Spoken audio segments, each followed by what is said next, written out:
And we're live. And I just realized I already made a whoopsie with the stream. So every time I continue a stream in a stream series, I just reuse the same settings and everything works fine. Whenever I start a new build, I start a new playlist and the stream settings change.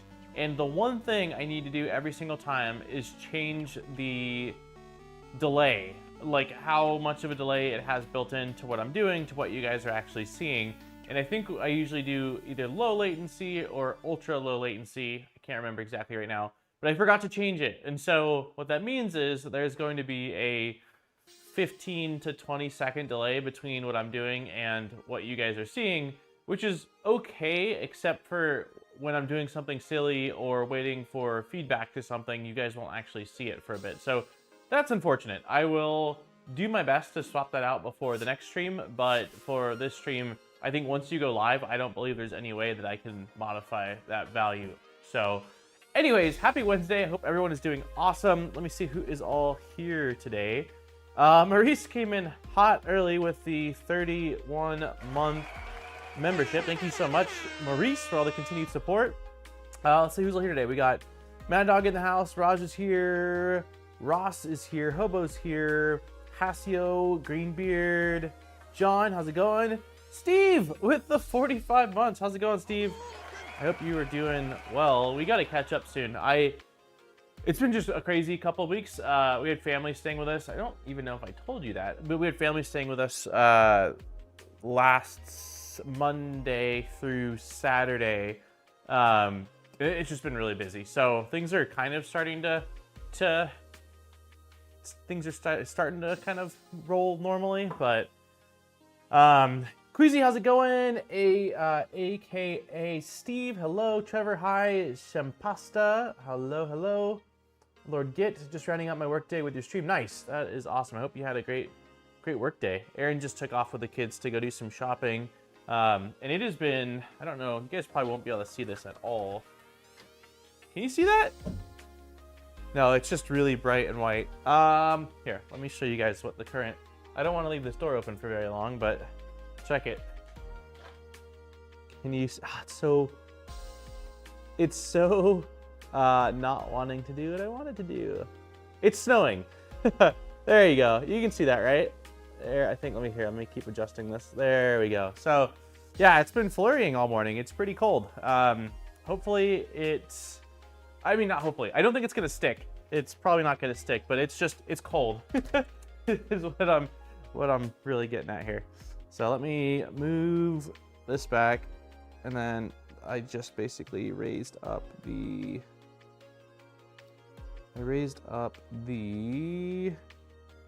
shutter speed. Hopefully that's better.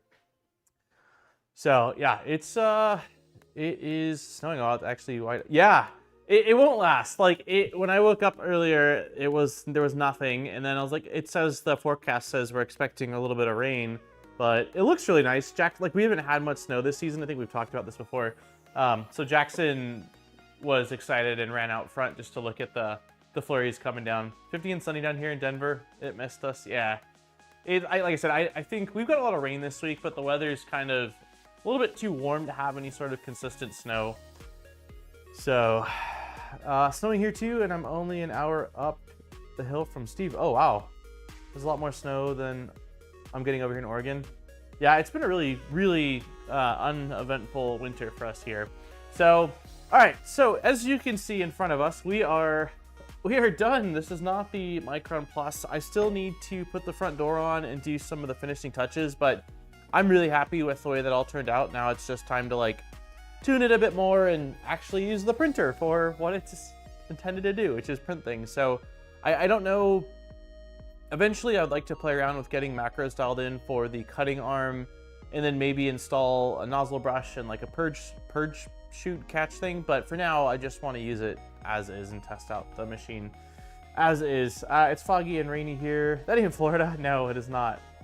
It is not. My brother and sister-in-law moved to Florida a couple months ago now, and they send me videos in our group family chat every day or every couple days, and like it's always sunny, and it feels like I'm watching Animal Planet. They've posted all sorts of gators and otters and just, I mean, all sorts of big birds. Like it's awesome. I'm like, man, it looks a lot warmer. So hey GPS, hey Kali. So yeah, the game plan is the next big thing we're doing is we are taking this and we're going to make it into a Core 1 Plus, which I'm really excited about.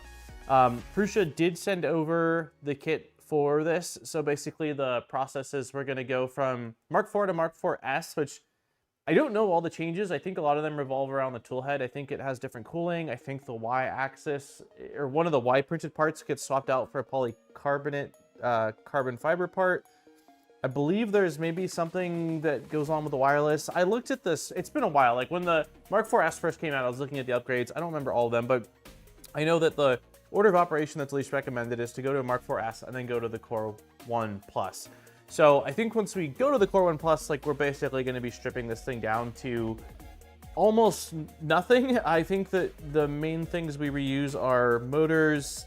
I think we use the bed. Pretty sure we use the controller and then the screen, and I'm not sure if there's anything else. So we should have some spare parts left over that maybe we can use for another project. I would assume we use the power supply as well, but I don't exactly know. So yeah, I think let's just get right into it. Let me change camera angles here. So this is what we built. We built this on stream. I cannot remember we built it in this house, so it had to have been in the last 2 years here. But it was a collab stream series with Pooch over Repcord Pooch. And hey Ballistic. So we built the printer together, and then afterwards I did a separate stream series where we built the MMU3, and I did this is all either ABS or ASA, I honestly cannot remember. And I think we ran into a couple issues with a few parts. Maybe, I think one was slicing weird, and then I had a couple tolerance things, but I think it was pretty much just a me thing. Are you actually doing a 4 Plus upgrade rather than going straight to Core 1? Yeah, we are. That seems to be the recommended path. I did see that there's instructions on how to go from a Mark 4 to a Core 1 Plus, but I'd like to have the toolhead at the latest version of what's intended for testing purposes. So after Core 1 Plus Index, I would love to. That is very much so likely the goal, Lisa. Yeah.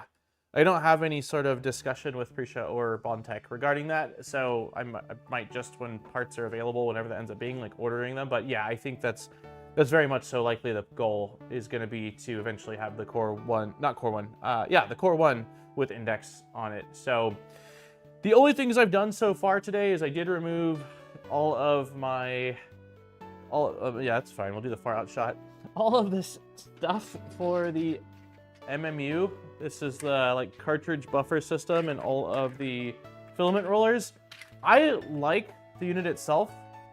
I don't like this. So if we end up using the MMU once we have it as the Core 1, at least until Index is available for it, I might look into, I think that Joe at 3D Maker Noob, or there's another one as well that's a community mod that sort of top mounts the spools for the MMU3 and makes it more compact. So that's probably the route we'll end up going if we end up going that route. So motors, bed, power supply, electronics, can retrofit the MMU, both C-screws plus one more in the kit. Cool, all motors plus some of the linear rods and bearings. Nice, okay, well that's more than I was anticipating, which is nice. So yeah, let's just dive right into it. Maybe we will first just open up the upgrade box kit and see what's all included, so that way we have a little bit of familiarity. Can I fit this on here? I don't want it to fall.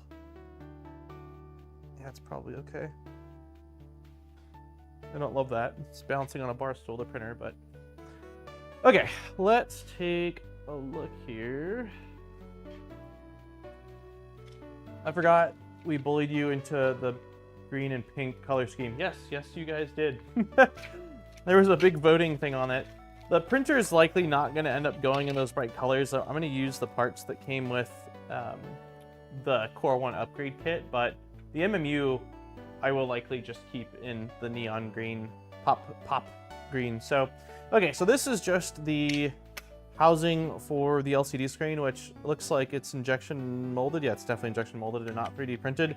This was the only factor when it came to getting the kit was, I guess there's two different versions of the LCD screen. So if you go to, if you go to the product page, it kind of shows you based off where the ground wire is the easiest way to tell which version you have. So I had I cannot remember, XLCD. I don't remember if I had the new or the older one, but that's the one thing you do need to identify when ordering a kit like this. So yeah, perfect example, don't ask the audience. Oh, yeah, it's all right. It's bright. It kind of turned out nice in the end. So what else do we get? We got some, just like a little thank you printout. It comes with the 3D printing handbook, which is nice. I mean, like if you're starting out with 3D printing, it's cool to have, I suppose. What is this? Update stickers. Oh, cool. So this is a sticker to update for probably our serial number. Yep. We got some gummy bears, which never upset about. I'm definitely a sucker for all candy. And it looks like it's a lot of primarily printed parts. Let me throw this cardboard stuff away. So this looks like this is all the next extruder parts. So we've got a fan door cover, fan case cover, fan shroud, love board cover right, heatsink, spacer. So these are all printed out, and these look to be carbon fibers. These are probably PCCF. So maybe as part of the upgrade, they swapped out a lot of the pieces for. I remember there was some PCCF parts that we were using for the next extruder, but yeah, this is definitely a carbon fiber. Is it gonna focus? Yeah, you can see just by the sheen, really, but it also has the texture. I'm gonna keep this all organized. Hey, nice! You missed last week's stream, man, when we got the printer up and running. Everything went pretty well. Let's see. Let me change the f-stop a little bit. It's a little dark. Focus? Yeah. Okay, so we got that. We've got more next extruder pieces. Okay, so yeah, I think that bag is all carbon fiber, PCCF. This bag definitely contains a mix. Like this little, I think this is the setting piece for the next extruder is in PETG. You can just, I'll show it side by side, but it's just really glossy in comparison. Let's see.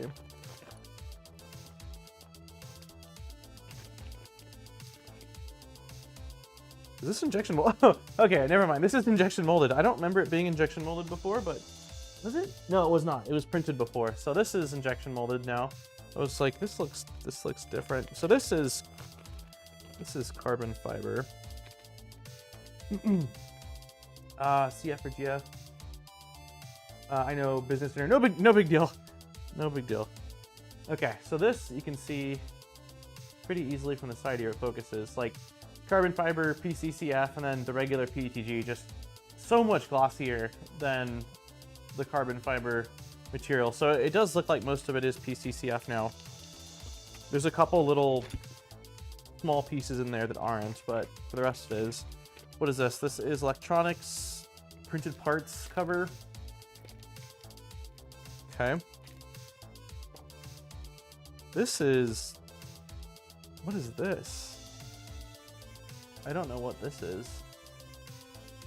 It looks like it is just like sheet metal that's been cut and bent.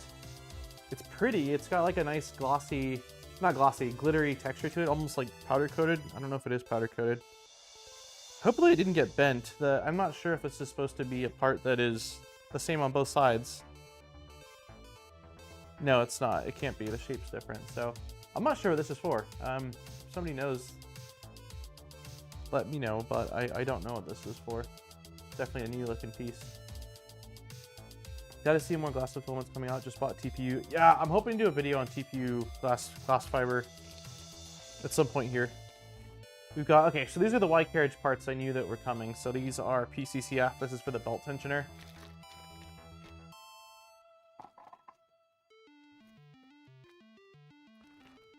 We got our fasteners, and then this is the last thing, which I think is electronics. I don't know. I haven't got a chance to look at a TDS for glass fiber TPU, but I have to imagine it gives you some pretty unique properties. I just don't know what they are. I invested in a new rack for some of my printers. Nice. Fan housing for part cooling. Interesting. Okay. Cool.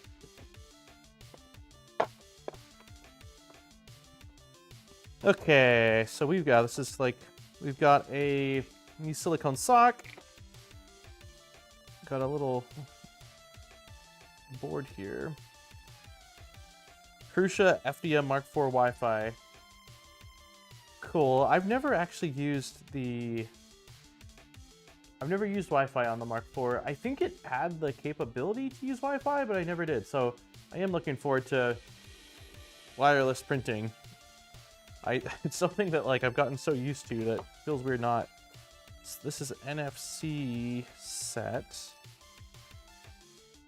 Is this, I can't remember if the NFC on this was to also help with the Wi-Fi setup, or if this is used for, is this what's used for the new like filament open tag thing? Prusa FDM Mark IV NFC coil.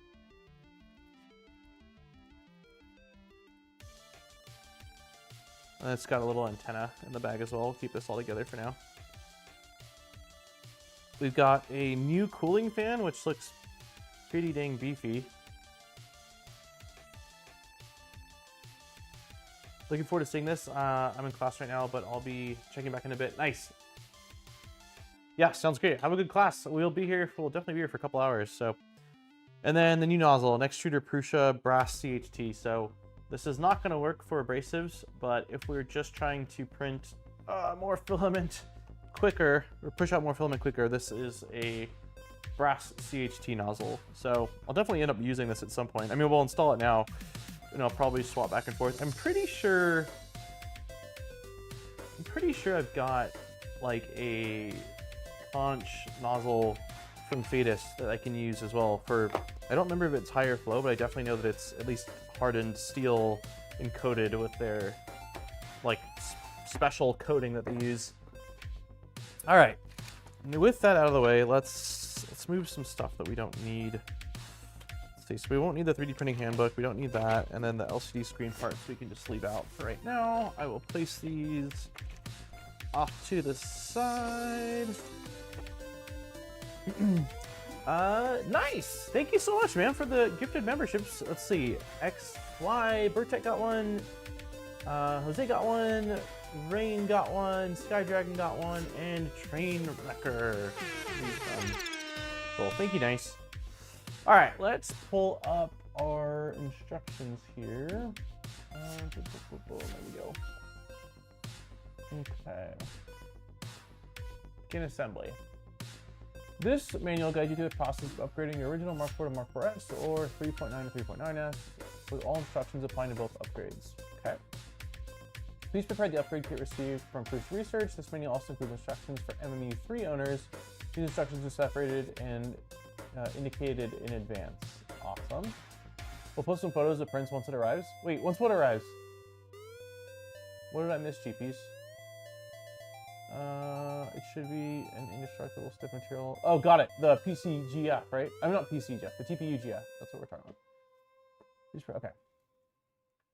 See, Mark IV to Mark IV-S include changes to new Y-axis tensioning mechanism printed in PCCF, which we saw, for greater heat resistance, new injection molded LCD cover, which we looked at, new 360 cooling, which is always nice, high flow nozzle, improved antenna, and brand new NFC antenna. So pretty much all the things we just ran through.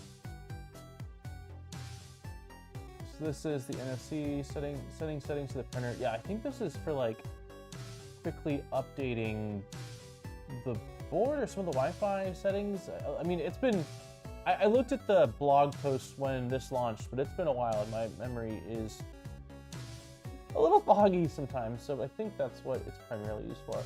Use the tools that came with the Mark IV printer. Oof. Oof, I do not have those tools. So we will, I've got most all the little drivers from the LDO build we just finished. And then I think I moved my Allen key set maybe back upstairs. I was doing some furniture building over the last week here. So might need to run and grab some tools in a bit, but we'll figure that out when we get here.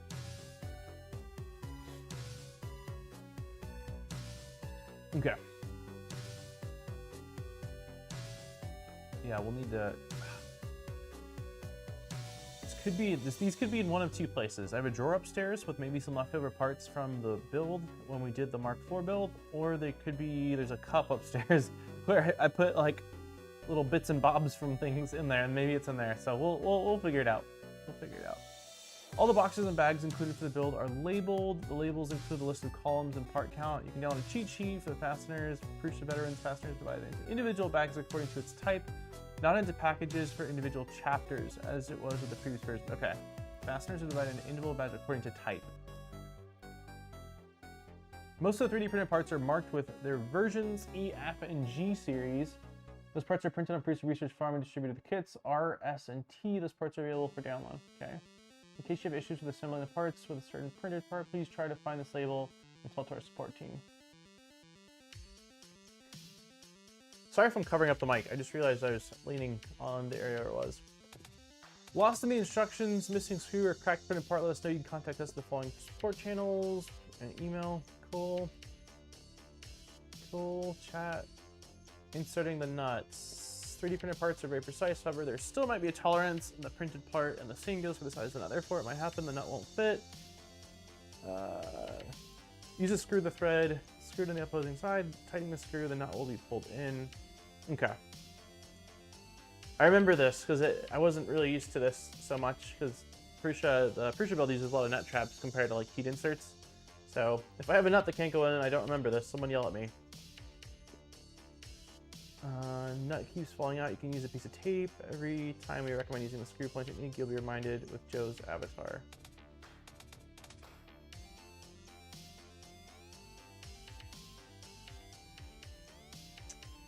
You can use the X holder tool to insert any screw in the screw nut fully on and push the nut into the printed part. Oh, got it. Okay.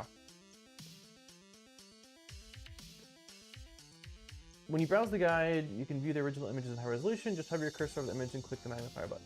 Okay. Warning, make sure to protect electronics against electrostatic discharge. Always unpack the electronics right before you need them.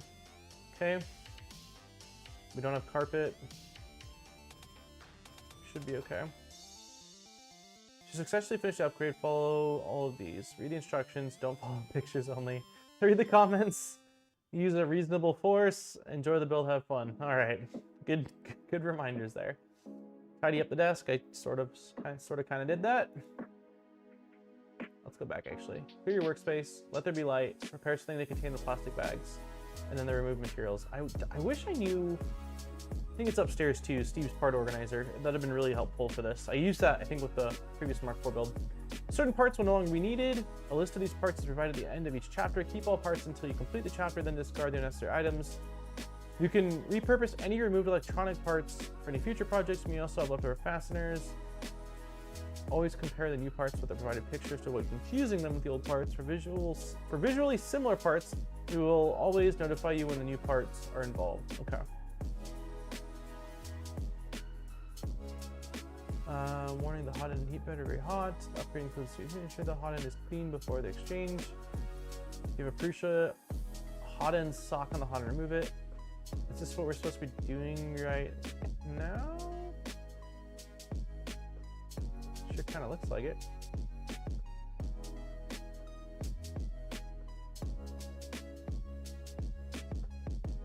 Okay, I guess we'll just start with doing that. We'll turn it on. I don't think I've got a brass brush anywhere around here. Yeah, I don't think they've got a brass brush anywhere.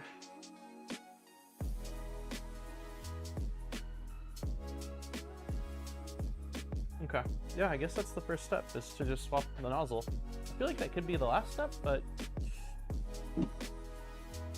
thing hasn't been turned on in a bit. I just haven't had... Space has been an issue. Like, I have more space than I've ever had, but especially once I put the Mark IV or the MMU upgrade on here, I just didn't have space without it taking up a lot of my workbench to hold all the different spools for it. Okay, it is powering on. Sure, it's on an older version of the bootloader.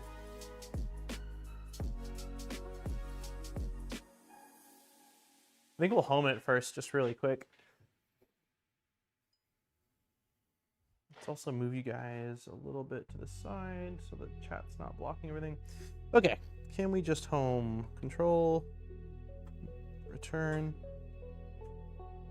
Oh, the MMU3 is doing its thing. Okay, so auto home.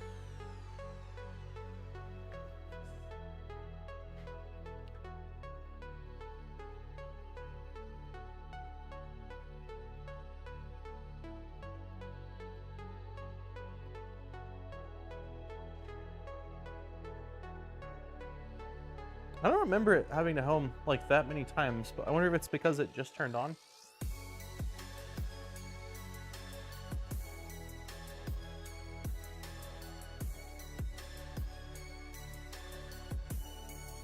Okay. So let's move the axes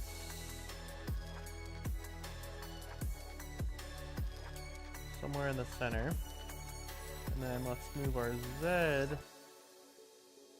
up.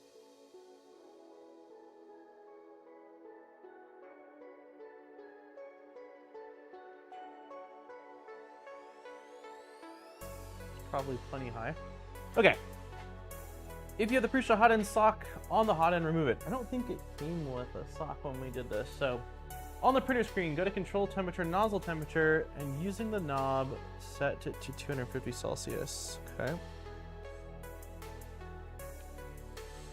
So temperature, nozzle temperature,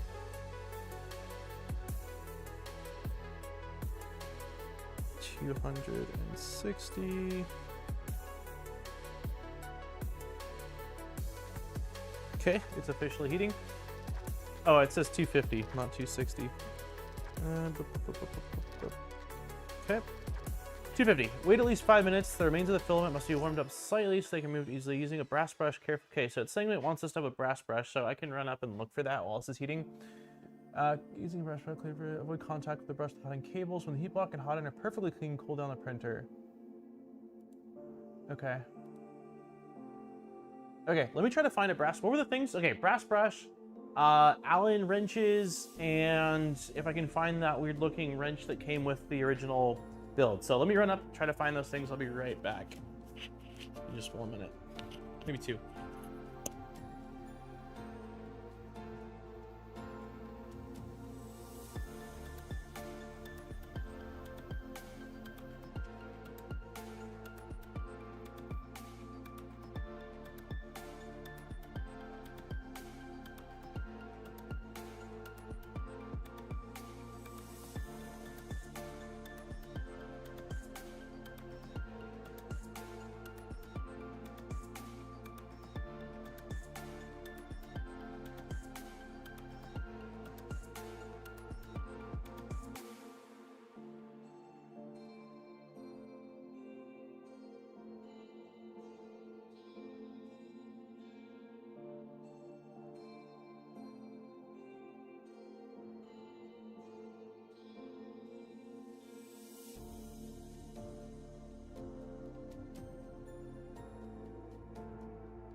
Okay, so I don't have the brass brush I thought I had, but I was able to find the nozzle brush that came with the Snapmaker. So we've at least got a brush. It's not brass though. I don't know. It's stainless, or I don't know what this is. I did find the Allen keys. I did not find that strange looking wrench that came with the Prusa. So hopefully we can use like Knipex pliers or some other tools that I have in place of that. I kind of think that the Core 1 upgrade kit probably includes them. But I'd rather not have to open that up until we're actually on that part. So we'll see. Okay, so this just says clean this up. I don't think it's even that dirty. So let's just see, we're at 250. Doesn't this swing? Yeah, it does swing. Okay. For the 5-minute build. Bearded! Thank you so much for the donation for the 5-minute build. Yeah.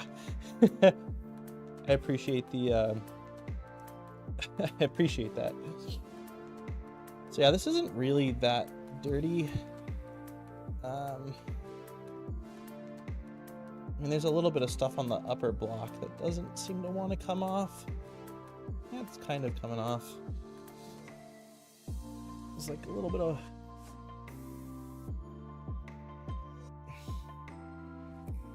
Try to keep it low so I don't hit any wires.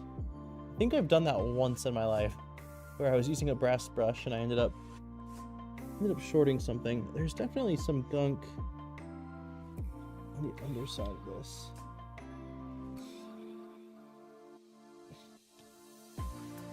I mean, it's not a new printer, so I don't think it's intended to be beautiful, but there's definitely some little bits coming off, so we're doing something. Go for like another minute, and I'll just call it good enough.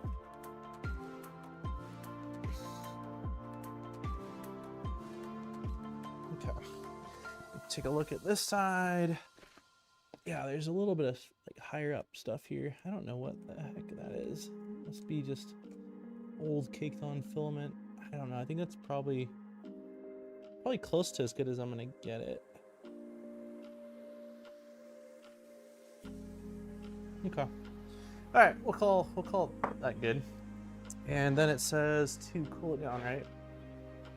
Wait until hot parts are cooled down to temperature takes approximately 10 minutes. Okay, we will try to see what other stuff we can do while that's happening because we don't want to just twiddle our thumbs for 10 minutes. So I am cool down.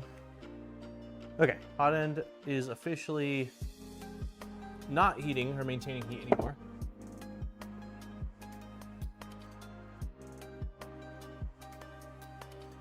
Based on, wait, is that really it? For that part? Wait until I, okay. Based on the feedback, if you enjoy Avengers, you more enjoyable compared to MK4. However, you should still treat yourself for every finished chapter. The biggest issue from our experience is inadequate bear consumption. After years of thorough scientific research, we came to a solution. At the end of each chapter, you will be told a specific amount of bears to consume. Eating an incorrect amount than prescribed in the manual might lead to a sudden boost of energy. Please consult a professional. Hide the haribo for now. Dang, I really want one already. I really want one right now. Okay, before you start with the upgrade, do the following. Unload your filament, which you did. Take the spool holder off. So I wonder if that means in this case we should take off the... We should probably take off the MMU. Actually... We have electronics that are tied to it, so I'm not exactly sure. I think we'll leave it on for now. Remove the print sheet, we can do that. Yeah, because I was gonna say I can take off the MMU for you, but without opening up the electronics box, there's not gonna be any way for me to not have it just dangling, and I think I'd rather have it rigid mounted at this point than just kind of dragging around. So. Hey, Stuart! Going good so far. I haven't done a whole lot. We heated up the printer and applied a brush to it, but that's about it. Let's see. I'm going to keep this build plate over here. Move the x-axis to the center of the z-axis, which we've already done. Turn the printer off and unplug the power cord. Remove the USB stick from the printer. Okay, I don't think we have... Yeah, there's no USB stick. We are cooling down pretty quick. We're already at 155.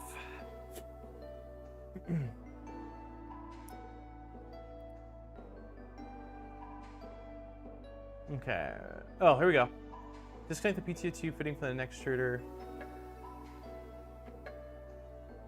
It says remove the MMU3 from the printer and set it aside. We'll reinstall it later. Disconnect the cable from the MMU3 unit. We can't do... Can we do that? Oh, I guess we can, huh? We can just... Okay, okay. So let's do that then. So it says start off, we will just remove the... So I guess we'll just leave the cable kind of sticking out of the controller, but we can unplug it on the MMU3 side. So we'll unplug that. So now we're no longer tethered to the tool head. Remove the MMU3 unit from the printer and set it aside. We'll reinstall it later. Okay, so let's think we just that lift up. Okay, I'm also at this point going to power off the printer. We're at 120 Celsius, so I think it will cool down pretty quickly given the temperature of the garage. I will be careful though, getting near that nozzle. Not much, just sort of doing the initial teardown of things. It looks like, I wasn't sure if I was gonna have to go inside of the controller for this, but it looks like the instructions are kind of saying just to cut the zip ties. I'll show a picture of what I'm doing. It looks like it is telling me to cut the zip ties at the MMU3. So basically this cable here, we will cut and unplug just a single cable that takes it to the controller, which makes a lot more sense than going inside of there right now. Now I just need to figure out where are flush cutters.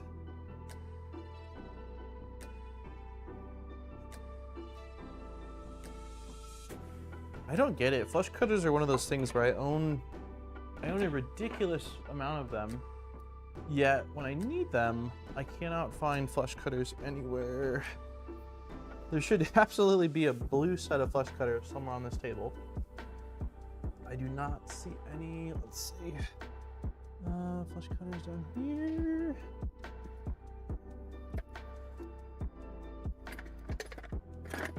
Absolute makes no sense at all. Oh, I think I found a pair. Yeah, there's a pair in the other toolbox. There they are. Okay. So we are going to cut these zip ties right here without cutting the motor cable. There we go. Okay, so now there's just one plug going into, so I can show that.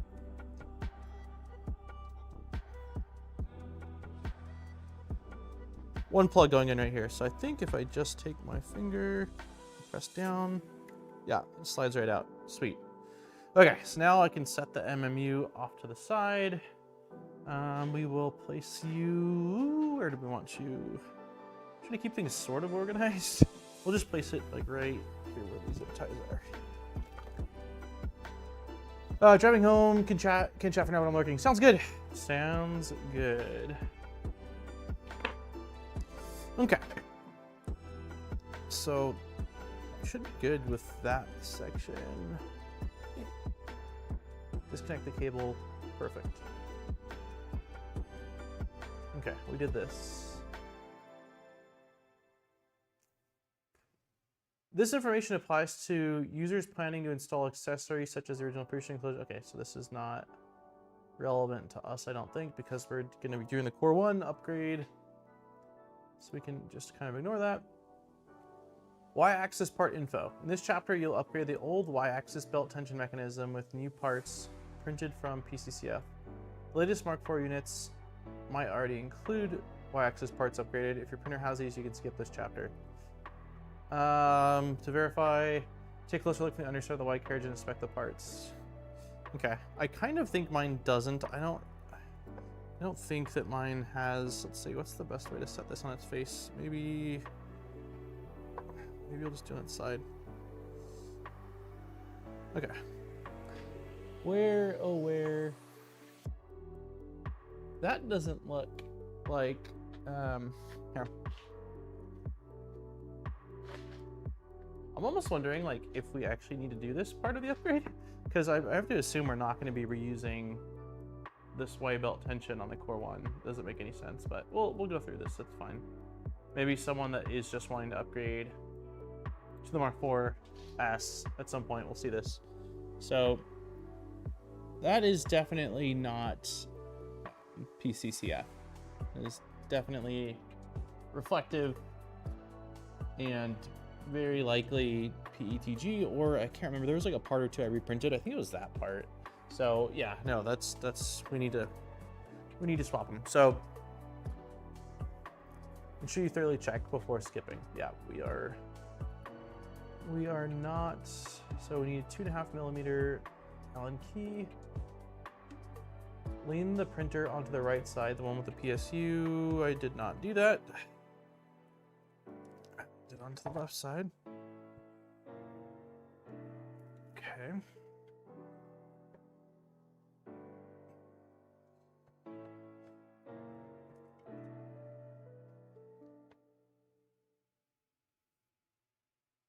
This feels like not. I think we want to lean it forward like this at an angle. That looks. Yeah, that seems maybe more correct.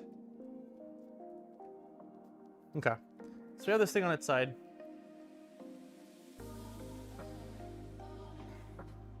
I wish I had more lighting on the back side here. I don't think it'll be an issue for a whole lot of this build, but for today, it might be a little bit darker than I would like. I apologize. It smells like PETG. Yeah. Take a look at the belt tension. Okay, we already did that. Yeah. Okay. From the front side of the belt tensioner, completely remove the M340 screw. All right, so for this, we need a 2.5 millimeter driver. I did find my Allen keys. And that front screw, I think, is this long one right here. That is not very tight. Can I move the bed a little bit? Yeah, I can. All right.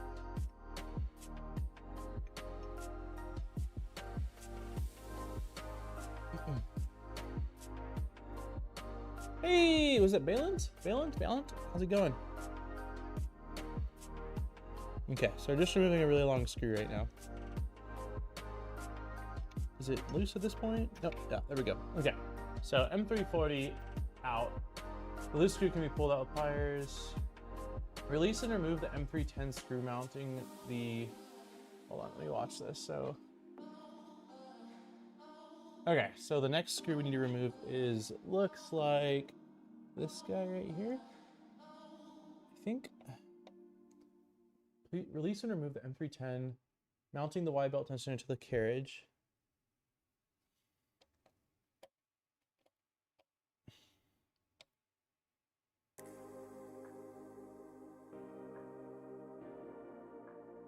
Not so much. We're just kind of getting started here.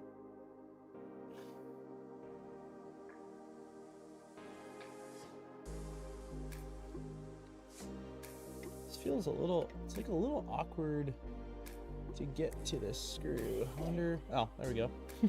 It's out, so. Okay, so got that screw out.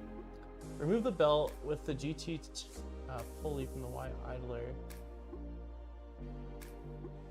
Remove the belt with the GT. Okay, so mounting the Y belt tensioner to the Y carriage, which I did. I just removed that.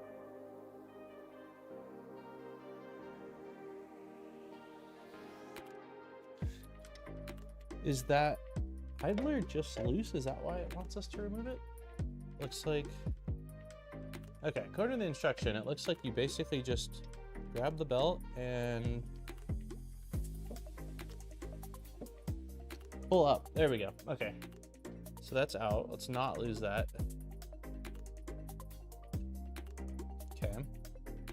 This screw also looks a little bit messed up. We might need to replace this.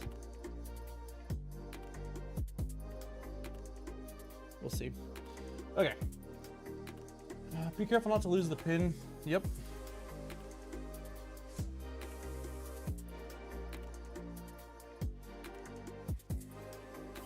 Please smooth. Okay, so now we're just doing the other side. So belt tensioner on this side.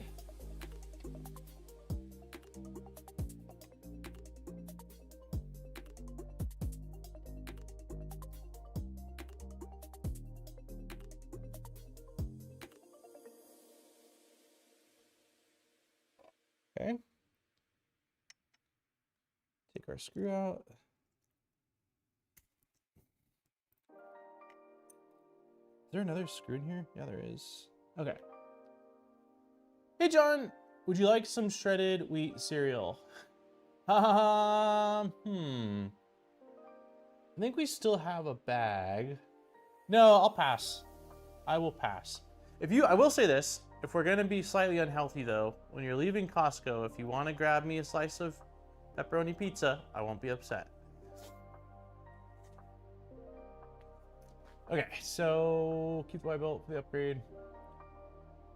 Release or remove the screw. And remove the belt from the part. Some early units may have the Y belt tensioner and Y belt either without the M32 for carrying the belt. Okay, so I think keep the Y belt for the upgrade. So let's go ahead. I think what it's saying is there's a screw in here, and I believe that this screw, it looks like it's used to pinch the belt in place, so that way the belt cannot slip. And it looks like we just need to pull that out because we're probably going to be reusing that.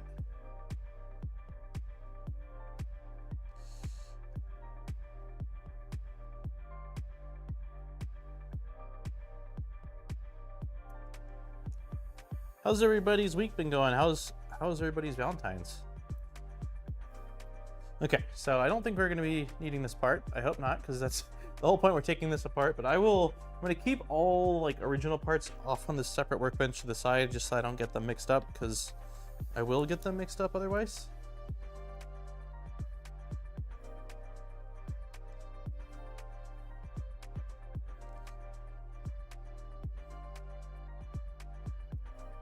Okay.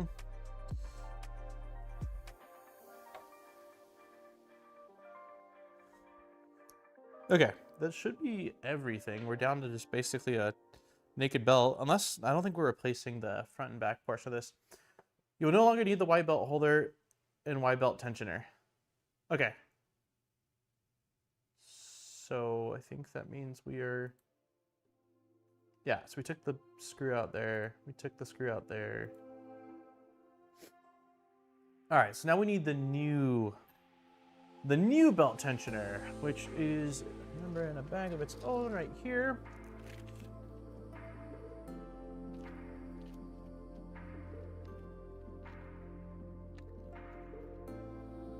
Don't talk about put him on a diet. I've been doing really good up until this last week with dieting. When Aaron's brother and sister, or Aaron's brother and mother's girlfriend were in town, we definitely ate, at least I ate a bit more junk food. So, yeah. Okay, for the following, please prepare. New belt tensioner with oval hole, new Y belt tensioner with hexagonal hole. The belt we removed, M3 NN nut. Okay, so we need a nut, M3 NN nut. I'm assuming that's a... Oh, there's a picture. Is that a square nut? No, it's not. It's a lock nut. Okay, and it says that that's a new one, so it should be in here somewhere. Is the bed level yet? Yes! It is. 3 months and I've lost almost 28 pounds. Yeah, that is incredible. Nice. Okay, let's get rid of that bag. M3NN, 3 pieces. It's not often that the first bag I grab is the right bag. Okay. I think that's everything then. It says we're reusing the M340, we're reusing the 4 M310s, the pulley and the pin. Yeah, so we're good. Okay, insert the M3 lock nut into the Y belt holder using the screw pulling technique. Ensure its position as far in as possible. Okay, so that is this piece. So we will we will do this.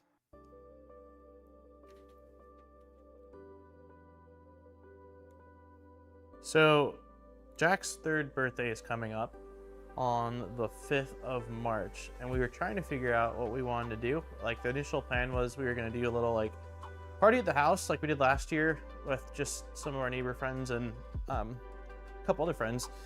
But because his birthday's in March, we never really know what the weather's going to be like, and we happen to have like an off sunny day last year, so people were able to be in the backyard, because having a bunch of kids stuck in a living room is wild. So we ended up deciding that we are going to do just a small birthday party with like 5 other kids at Chuck E. Cheese, and I am very excited. I just, when I was a kid, I had at least 1 or 2 birthday parties at Chuck E. Cheese, and Jack's never been. I didn't know that they were still, until recently, didn't know that they were still even in existence. So it is going to be fun.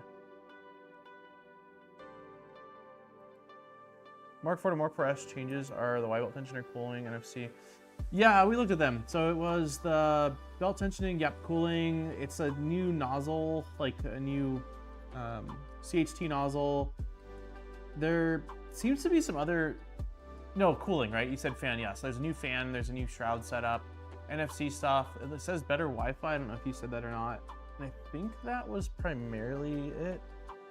I don't honestly think this change we're doing right now, like, I don't think we need to be doing this. We're going to be building the Core 1, but like I mentioned a moment ago, we got the upgrade. Maybe somebody is just going to want to do a Mark 4 to Mark 4S upgrade, and I don't know, maybe this stream will be what they need to watch. So, yeah. Hey, Benny. Yeah, I'm looking forward to it, Lisa. He's never been. He doesn't know what it is. I feel like he's going to have an awesome time. Do not tighten the screw. Pull it all the way through, which we did. Cool. So we're good on that. Oh, you guys, there you go. Insert the M310 screw through the hole in the Y belt tensioner. Okay. So this is going, let's see, like this. The screw is going through here.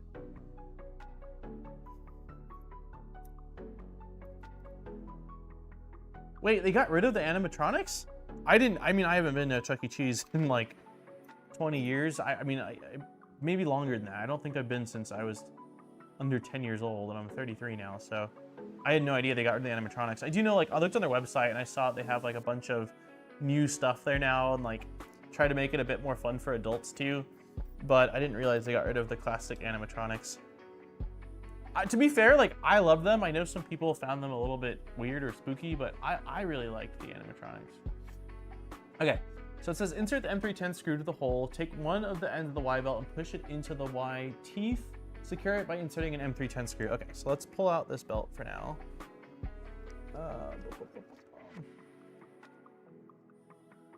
I built a play structure in the mother-in-law's backyard, so we're doing the kid's birthday there this year. Nice, that's awesome. Yeah, I love like an outdoor hangout backyard thing. We have like we have a play place thing here that I built a couple years ago too, but just with his birthday being in March, it's so unpredictable as to whether it's going to be, you know, sleeting like it's doing right now, or whether it's going to be a sunny day. And we just kind of decided we didn't want to risk it. And I cannot entertain a bunch of kids in our living room. Like, it's just not going to work. This is not wanting to go in.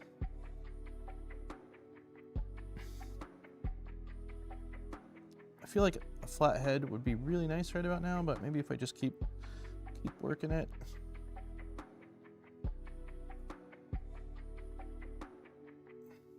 Do we have a flat head? Flat head, anybody? What is this? Not a flat head. I know I've got a small flat head out here somewhere.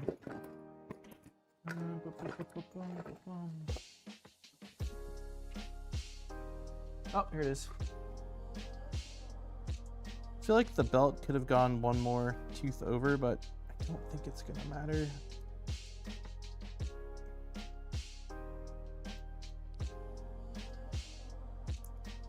Ooh, let's not crack this part now.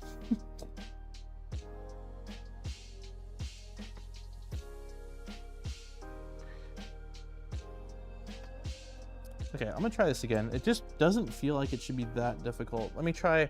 I'm gonna try working it from this side to the other side and see if that makes any difference. Let's see, so like right about there.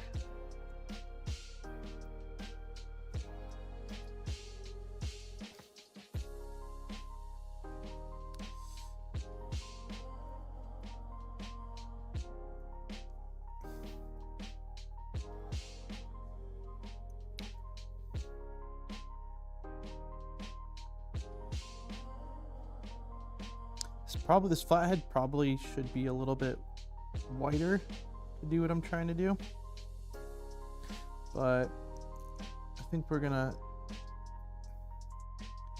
just call it good enough. Yeah. So I got this side. This side's all the way on. The other side's a little bit. Not going to Freddy Fraser's Pizza. I heard they have some killer animatronic. I don't know if you just made that up or if that's actually a place. I've never heard of whatever that is. Okay, yeah, that's in. That is in. We're calling that good. All right, so now we need to shove the M310 screw in through here. And this just widens the printed part. I wish that, the thing I don't understand right now is why, if you see this part, you can't see that well. The teeth are like exactly where I don't want them to be. They're just not in the grooves. They're kind of halfway offset, and I don't know why. I definitely, when I slid them in, they were fine. But they're like exactly halfway offset. Okay, let's just shove this screw in here and see if it kind of helps seat things in once we start tightening it down. Is it from, oh, it's from Five Nights at Freddy's. I never played that game. I did watch years and years and years ago.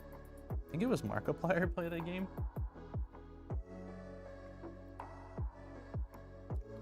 Okay, let's not use this. Let's use a bigger driver. 2 mil, 2.5 mil. There we go.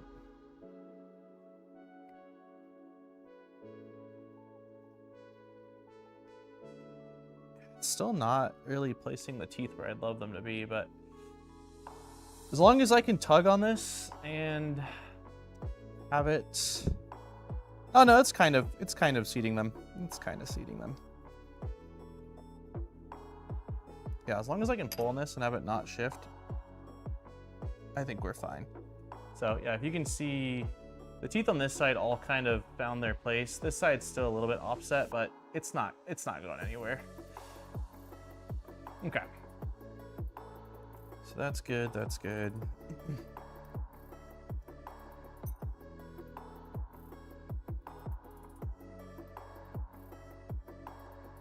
Okay, so now it wants us to install this onto the bed. And that is going to be done like this. No, what is this like? Did I do the belt in the wrong direction? It sure looks like I did.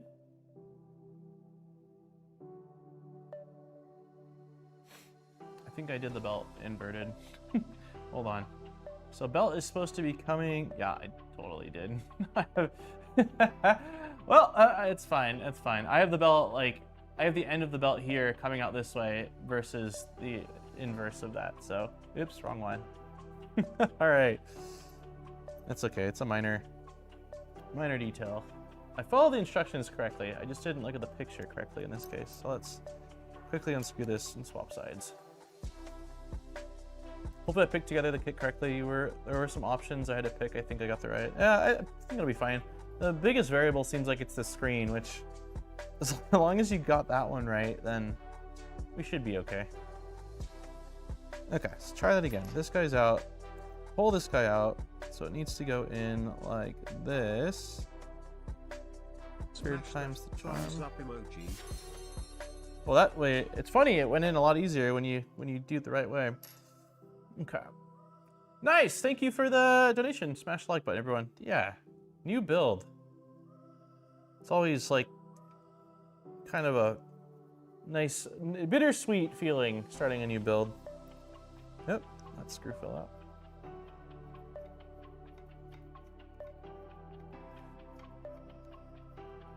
I think it was the screen, the bed, and the PSU. Oh, geez. Well, yeah, hopefully you got those right. We'll find out. Well, it'll give me an excuse if I run into an issue on like a completely unrelated part. I'll be like, it's because you sent the wrong bed piece. That's why the tool head's not working. All right, so let's try this again. Next. Nope. Previous? What is going on here? There we go. So this needs to go in like this. Let's bring you guys back down 1 sec. Ah, sorry. Very difficult to do this one-handed. Okay. So this guy is going like this. Let's get our Allen key. We're just putting it back into the threaded hole in the bottom of the bed. Hopefully this works out okay.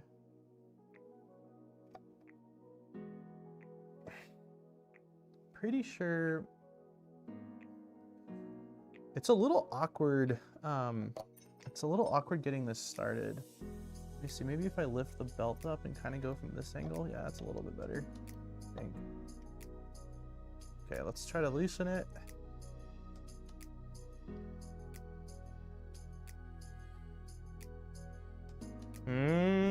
I wonder if I grab the screw that is not a good screw. I'm gonna stand up and just try to get a better angle on it, but I think I had some issues with this the first time where like trying to get the screw perfectly in line with it is not the easiest task. Okay, we are using a ball end on this though. Okay, so let's completely remove it.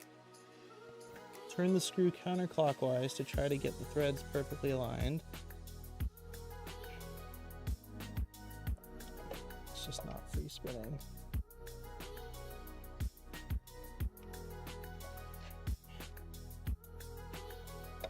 I just really don't want to cross thread this.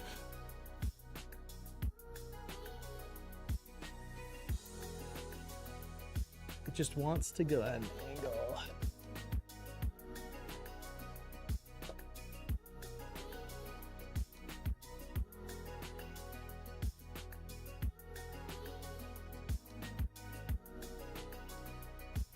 Okay, I think I've got it going in correctly now. So let's see if I can just keep turning it.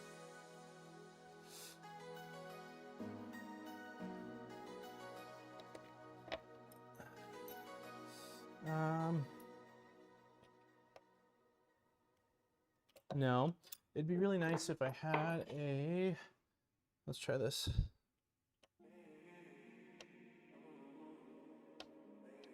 Okay, yeah, we got it.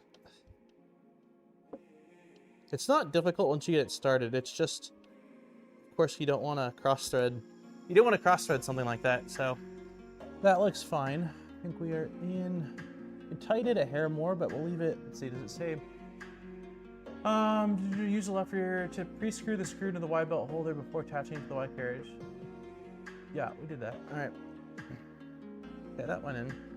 I'll tighten it a little bit more, I guess.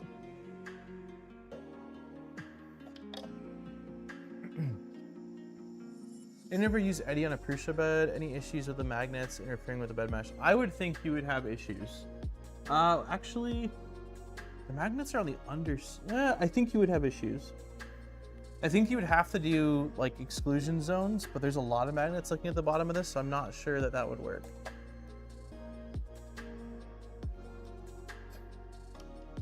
Hey down under, morning people. 2-year-old is awake, so I have to be apparently. Okay, guide the Y-axis belt around the Y-axis motor pulley. Make sure the belt is inside the frame, not under. Got it. So let's pull belt around here. It's going through the frame, around the motor. weird from this angle.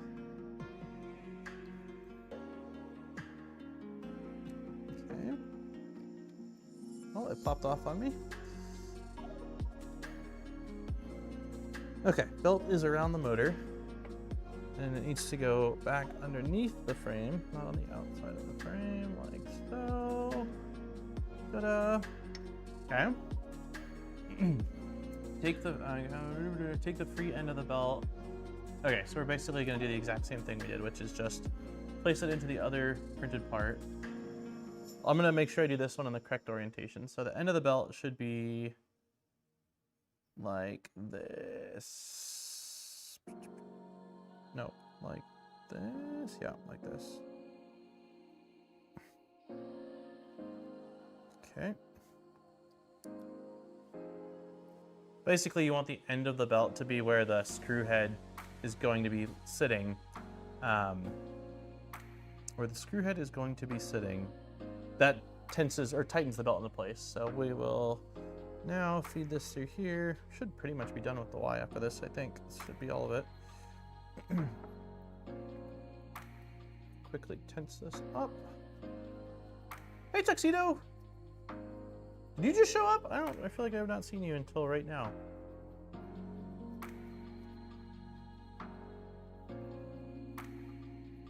Why is this not going in? What is happening here? Maybe it is going in. Yeah, it is. Just slow.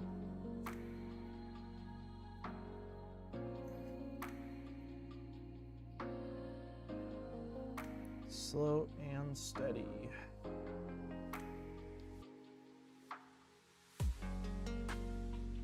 Okay.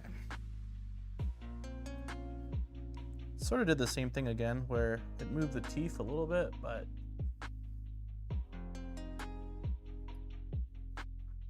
okay.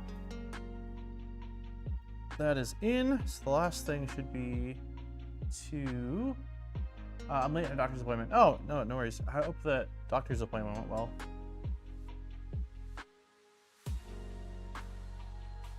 Wait, what am I missing here? There's a slot on this one.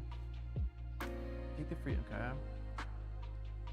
Oh, that's right. This one's gonna have the longer screw going through it. So, okay, we've got this. Push the pin into the pulley and center it. Take the belt and guide it around the pulley. So like this. Guiding it around the pulley. Okay. Push the pulley all the way inside the printed part and lightly pull on the belt to lock it in place. Okay, so let's do that. This is gonna go right here. Okay, and lightly pull on belt to lock it in place. That is done.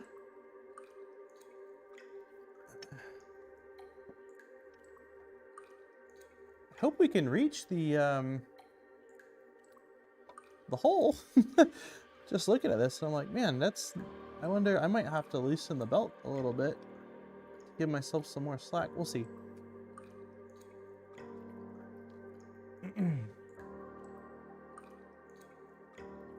Okay, so we did that. We did that. All right, now it wants us to do that. Insert the M310 screw. Yeah, I'm concerned a little bit as to whether I'll be able to actually get this guy in. And it's a slot, so hopefully there's enough slack. There we go.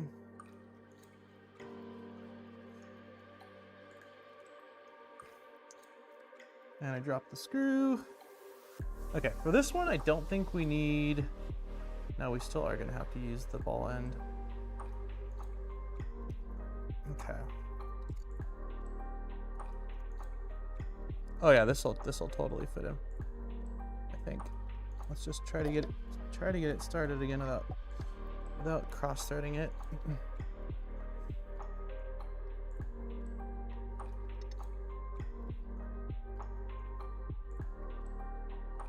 Hey, clown.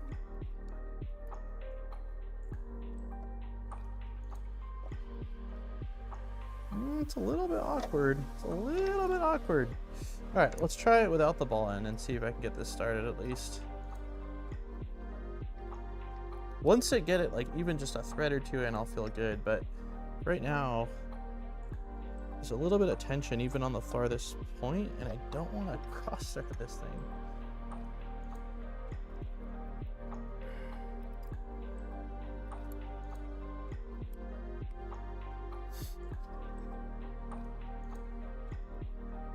I might need to use my other hand to kind of apply some pressure.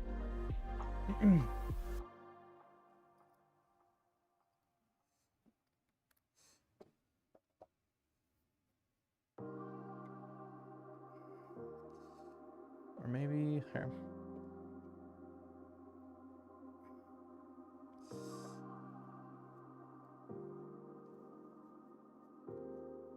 I think this is too much tension.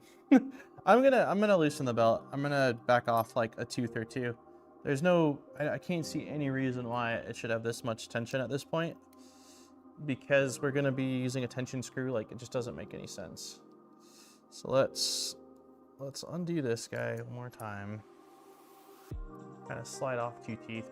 I didn't look to see how I had it positioned in the PETG part, so I might not have had the belt end to end. I might have had it 1 tooth or 2 tooth shy as well. So let's go like this, and let's just do like, let's go here.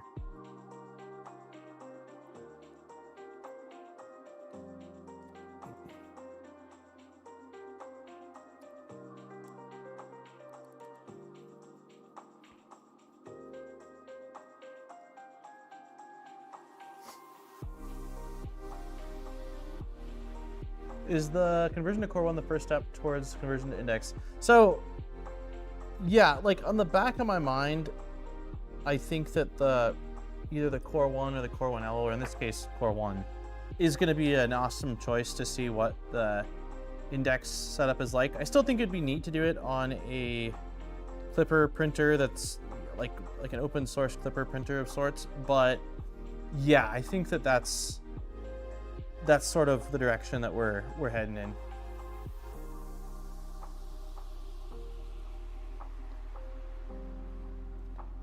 Okay, let's swap out drivers again.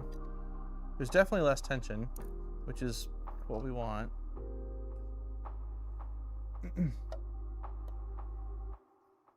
I haven't followed exactly all of the index stuff, so I'm curious. Like, I know that some people in here, I think, got the early drop on like Founders Kit or whatever. But as far as it goes with Prusa printers, did they say like, wait, hold on. Do they say whether it's going to be coming out for the Core 1 or the Core 1L first? I would think probably the L, because it's their newest. Let's see if I can just get it started like this. There we go. But I don't know for sure. Okay, so we got this started. Now I'm not worried about the rest. I can just take my other...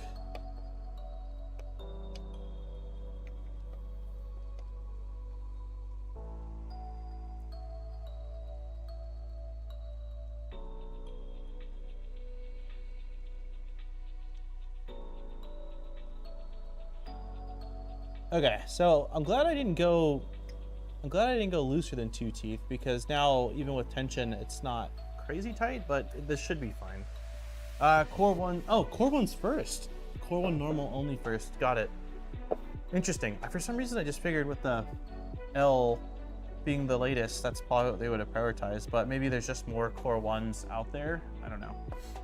Attach the Y belt tensioner to the right front hole in the Y carriage. Do not over tighten. We will adjust the exact position. Insert the M340 into the Y tensioner and secure it until it reaches the nut. Okay. So now we're going to take this long M340, which is what we're using for tension, and shoving it through here, I think. Yep. Into the other piece. There we go. That. Okay, now we will slowly tighten.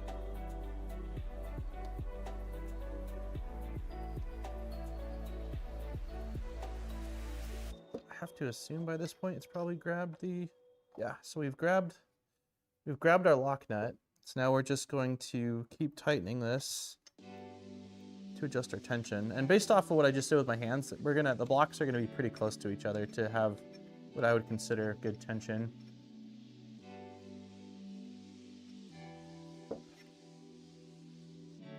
It's getting there. Let's just follow the instructions, I suppose. Cool. We did that. We did that. We are doing that. Move the wide carriage all the way to the back. Using a finger on your left hand, push the belt down. A medium force, you need to squish the belt until both parts touch. Don't try to overstretch the belt, you might damage the printer. Okay. So this is saying move it all the way to the back. Yeah, I think that's pretty close. I think that's pretty close. I'm gonna do one more turn for good luck.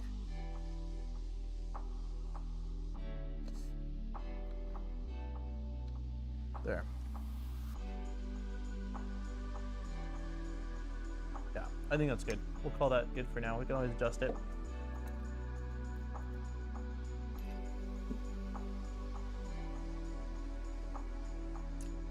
You change the belt and just tighten the screw, release screw after you crack. Okay, so we just last step is that screw that is on the slot. We're just gonna fully seat that so that way it cannot shift, which probably will tighten this belt a little bit more. Yeah. Okay, we'll call that good for now. So the white is done. Sweet.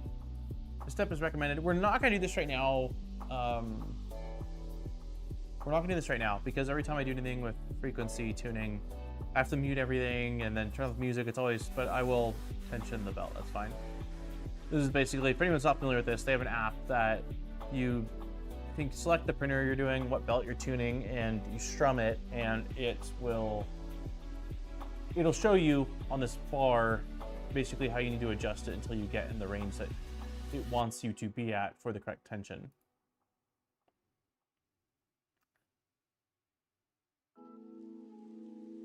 You will no longer need these parts. All right, I'm getting rid of them then. I hold on to too much stuff. So our PETG parts are officially in the bin.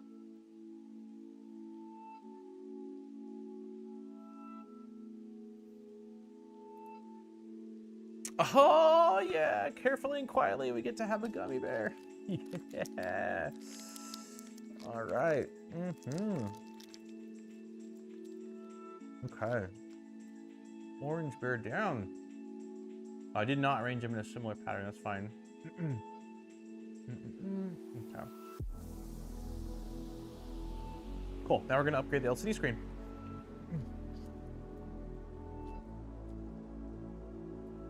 So let's flip this like that. Okay. Change camera up a little bit.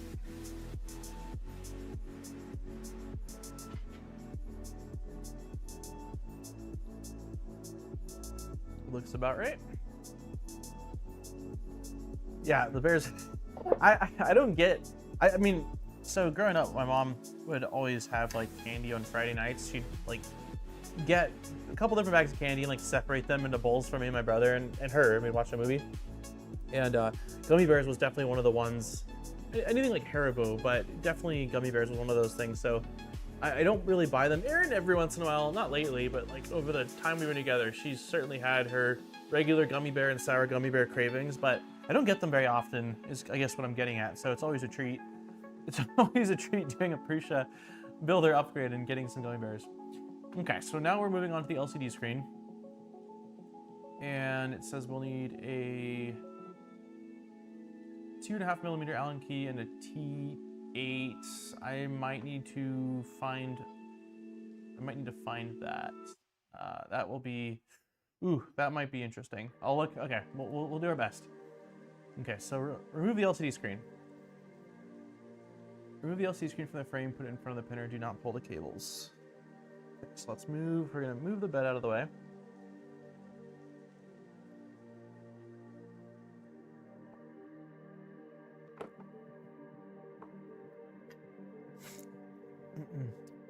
Is it weird that I'm just about equally excited about getting the MK4S MK3 as I'm about getting the 5-tool XX or XL? I don't know. I mean, I would probably be personally more excited about the 5 Tool XL, but I was very curious. Like, I don't know if you haven't played around with an MMU, it's pretty cool. I held off on the MMU for a really long time because I mentioned it before. Like, everything I saw online was like a handful of people that were sort of the MMU whisperers, and then a lot of people that were just sort of frustrated. And once the MMU 3 came out, that's when I was like, all right, I'm seeing a lot more positive like feedback and a lot of really nice change of quality of life improvements. And so the MMU 3 has worked well. I mentioned earlier, I don't think you heard it because you're in class, but like my biggest gripe is the filament management system, like having those cassettes with the like individual spool rollers. To me, like, it's just way too bulky. So that's the biggest thing for me, where it's just like it's not space efficient. But with some of the upgrades or mods I've seen for like top mounting the spools with an MMU 3 on like a Core 1, like that's something that I think is really cool. Don't get me wrong, I'm super excited for the XL, but I'm super interested to see the Mark IV MMU 3 combo. Yeah, no, I mean, it's I mean, you've been interested in all sorts of 3D printers for quite a long time, so I think that seeing how that works, the insides of it, and actually getting firsthand experience with it is going to be a ton of fun. The reason for the new screen surround is because of the S upgrade. They activate touchscreen, and the printed surrounding cover. Oh, the very right edge touches the screen. Got it. So it probably caused some false triggers, or like made it where it was detecting that, so you couldn't actually use the touchscreen. Let's see. Remove LCD screen from the frame. Put it in front of the printer. Okay, that's how we have it. Do not pull on the cables. Carefully pull off the PE fasten cable. Power earth, right? That's what that is. So, am I being silly? Okay, no, it should just pull off. Is there? I don't see any sort of like clamp on it. Am I just not? Am I not being aggressive enough? Or is there? No, I cannot tell because of the short distance whether there is something. Does anybody know if there's like a little lever I should be pushing in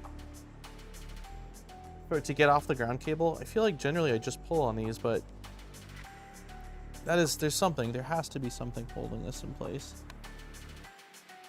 And I don't see it on that side. Space would be my issue with the MMU 3 too. No room for all the spools. Yeah. I'm pretty sure I've seen people use like rep rack setup for that. It's just tight. Really? Oh my gosh. Okay. Oh, got it. Sweet.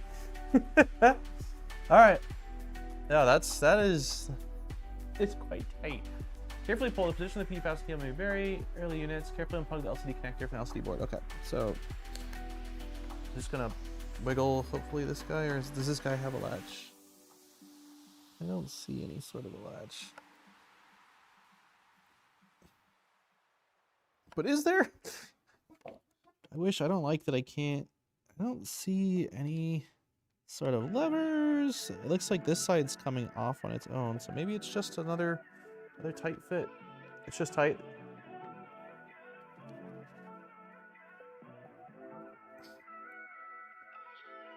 Got it. Okay. Did we break a leg on this, or was there no leg on one side? Curious if I broke a leg on this. I don't think I would have done it now, but this cable has like a leg on one side and the other side doesn't. It doesn't look like there's anything that snapped off, so maybe the leg is just on one side. Aaron just got home from Costco too, so there's gonna be kiddos, and I might take 2 minutes. I'm gonna take care. Here's what I'm gonna do. I'm gonna take 2 minutes. I'm gonna open up the giveaway, mute my mic, and help run a few things in. Do you have a lot of stuff? Yeah, give me 2 minutes. Let me open up the giveaway though. So that way there's something for you guys to do really quickly here. It's snowing on her in the driveway. I can't let her be out there. Only on one side. Okay, thank God. It looks like it would be on both sides, but okay. So the giveaway form is pinned. I'm gonna try to mute my mic. I'll see you guys in, give me like I said, 2 minutes.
Okay, I think you guys can hear me again.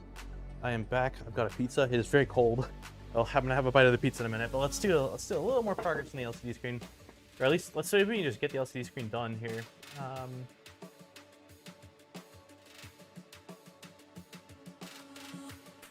right, cool. Carefully pull it off, unplug it, and yeah, we did that. So we are good here. Make sure the USB drive is removed, which it is. Remove the knob from the LCD screen by simply pulling it off. Okay. There we go. Release and remove all screws under the LCD board. So that is, looks like four screws.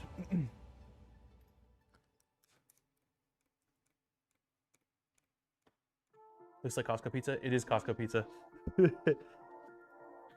It's the greasiest pizza around. It's okay. I'll let him out. Come on, bub. He's gonna see the snow and say, "No way!" Good luck.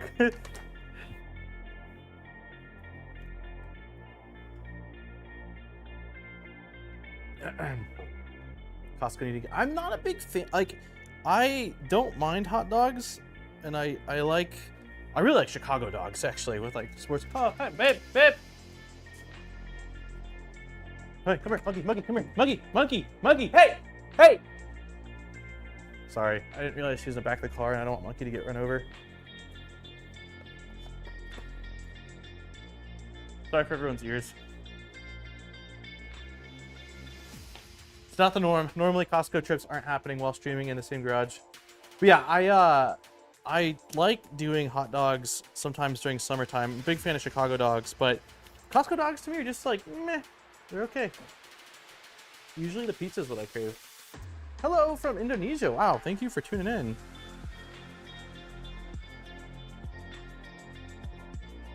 I was yelling because I didn't want Monkey to get under the car when Mommy was driving.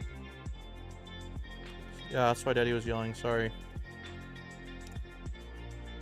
Why does it feel... Okay, there we go. Okay, these parts are off. Costco dogs are good in the moment, but I taste them for the next few hours.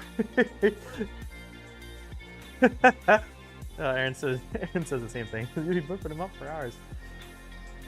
Okay, screws are gone, and we are taking this board out. Maybe? Why does it feel like we're stuck? Because we are stuck. There is some adhesive. Okay, so there's like an adhesive film that seems like it's... Okay, I got it. This adhesive film was holding onto the board a little bit, but we've got it out now. Okay. Okay. Find out which version of the LCD screen you have. The newer version A, the ground point is located on the top hole. The version, okay, this shouldn't really, I don't think this is gonna matter because we should have the right part already, but the version we have is the version in green. The newer version A is what we have.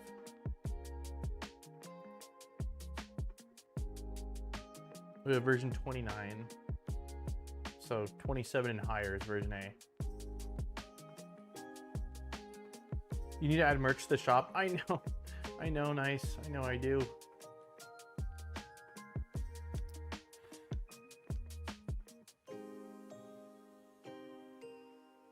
Okay, so this is saying we need to prepare so new parts for the screen. Does the new kit come with a new LCD, like that adhesive? I don't think it does. So we have this part, we have this part. One reflector sticker set. I don't think I saw that included. There's a cable here. I assume we could probably reuse the one that we just used. We'll try to reuse it. It doesn't say whether it's a new part or not. I don't know. I don't see it, so we're gonna try to reuse the one we have, I suppose.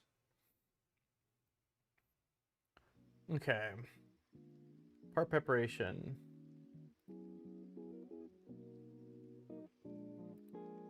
So we need our new knob, which we've got right here. We need M3x8. Okay, so these are new self-tappers. Where is the screws? Where's the screws? Here they are. This is M3. Okay, so it's not that. It's not that. These are large. It's not those, I don't think.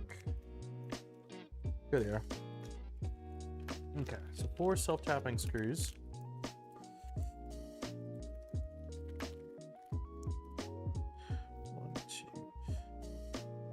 This is going to be interesting because I don't know that I've got the right bits for these.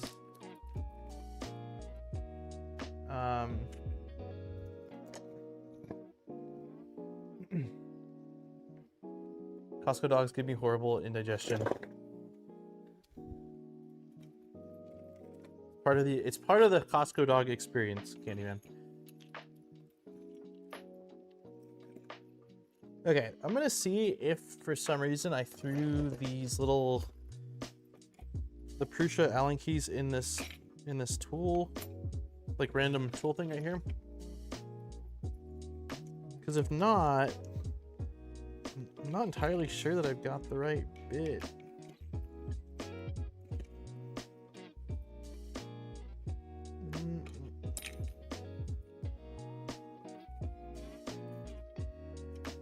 I definitely think that that's something that they probably should have included. But I don't think everybody holds on to all their stuff. Yeah, I don't have in here, so... Man, it's a little unfortunate. I did include the toolkit I could have sworn. I haven't opened up the other box. Do you think it's in the other box? So there was like, I think there was 4 boxes I received. One of them was this box, which had the Mark IV upgrade. Then there's a big box that's the Core 1 conversion that I have not opened. Then there's another box with the hat and shirt that I opened, and there was a box with 2 spools. So I've opened everything with the exception of the Core 1 conversion kit. So if it's in there, it could be in there, and I just didn't, you know, I haven't opened it yet. I'm gonna sit and eat my pizza while I think about this for a minute.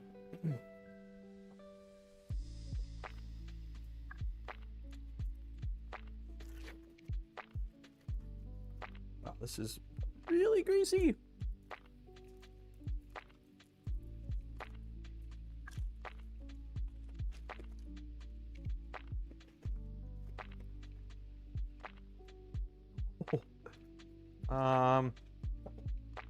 This is gonna go straight in the trash. And I need a napkin. Wow. Maybe it's in the Core 1 kit? Okay. I very well might open the top of the Core 1 kit then, just because I don't think I've got this, like, they're Torx, right? Is what they're called. I don't think I've got bits for it.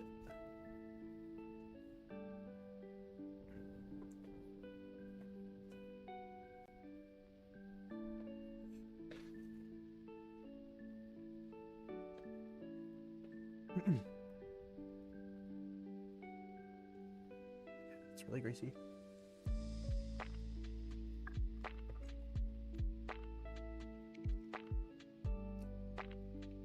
Yeah, I'll look inside the Core 1 in just a sec.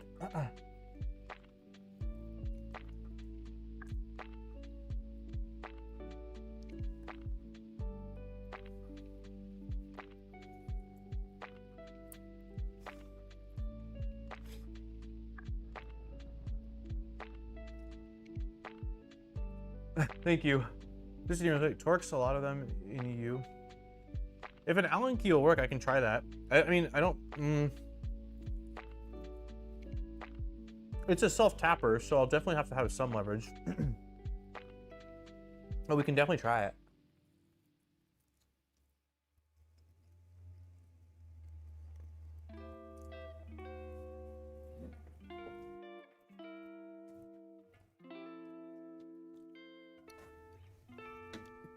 I'm just gonna have 2 more bites and then we'll get back to it.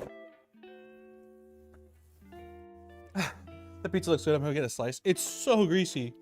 It is very, very greasy. More greasy than I remember it. But it sounded really good.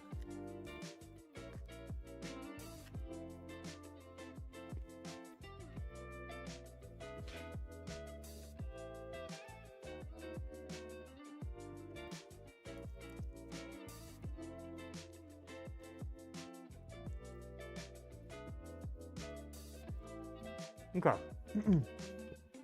I'm gonna really quickly open up the Core 1 conversion box and just see if I see the tools. Just give me 1 minute. Also, for anyone that is just kind of popping in, the giveaway is open. Sorry, I'm trying to move the mic around to a place where it's not gonna get damaged. The giveaway is open for the Polymaker filament, so definitely get in on that. Let me grab my box cutter. I don't want to take everything out because I wanted to go over this on stream, but if the toolkit is here and it comes with that, it would definitely be helpful for getting this last bit done here.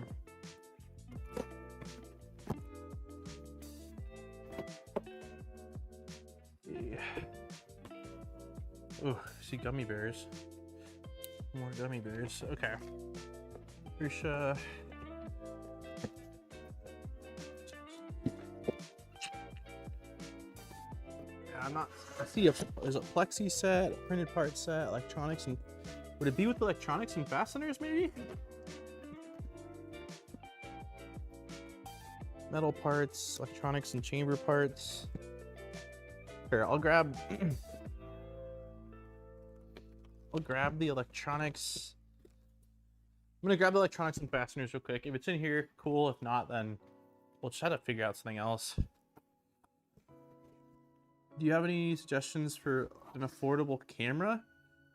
I need to make some videos, but now that I'm working on a separate area, I can't use my camera, so I need another one. Oh, tools! Tools! Yes! Please, this has to have the torques we need. Yes!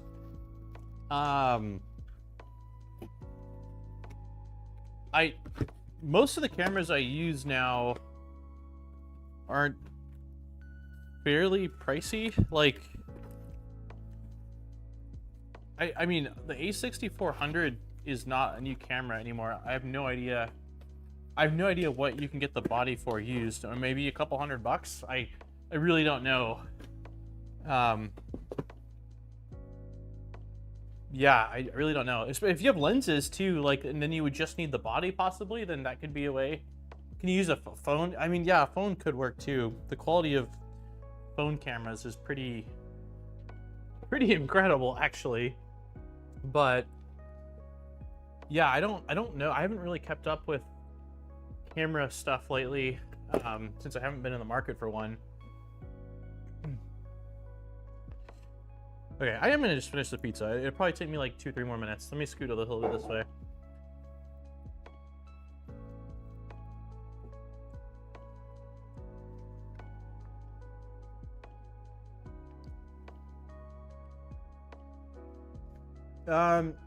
I know that their electrician screwdrivers were amazing, but didn't learn how great their hex and torques sets were till watching them being used. I'm pretty sure Where is what I'm using, yeah, for my Allen keys. That's my only experience with Where, those Allen keys, and it's by far the best Allen keys. I've been like spreading the word about them for years now. I think I've had them for like 4 or 5 years.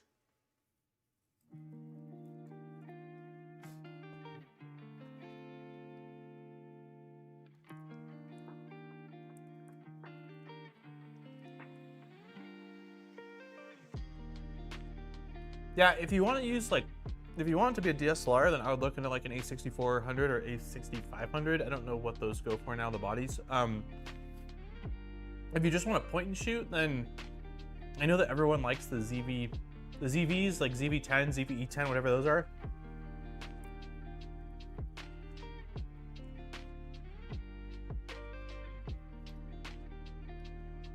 Any announcement on when the IDEX system will be out for Prusa? Wait, what?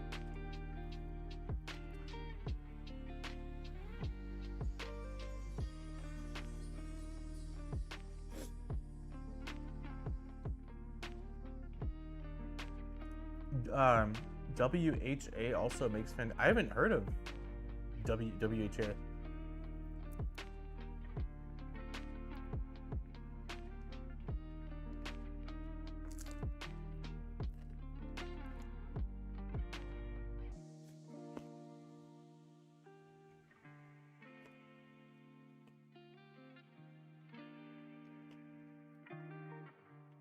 End of Q1, early Q2, I'd expect more info, that's all I can say.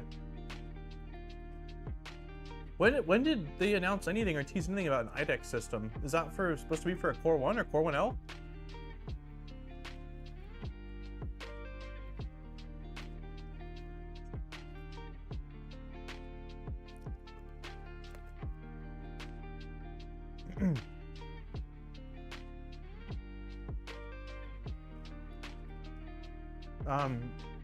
Weha is a German-made high quality. Okay.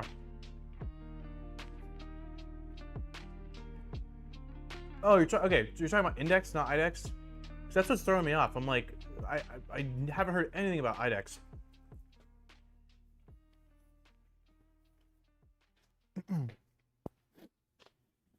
It would be weird to me. Like, it seems. I mean, not that they would necessarily compete with each other, but it just seems like a lot to handle, both an IDEX and Index system.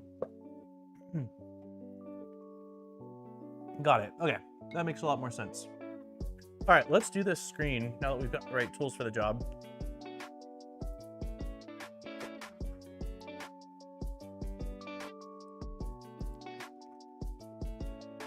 Okay, so we actually do need, we need the shorter self-tappers and the longer self-tappers. So I have the shorter self-tappers out. Peel off one of the individual reflective stickers. I'm confused. I don't think that mine came with a reflective sticker. I would feel like the update stickers, I feel like the stickers would come with the other sticker in here. So printed parts.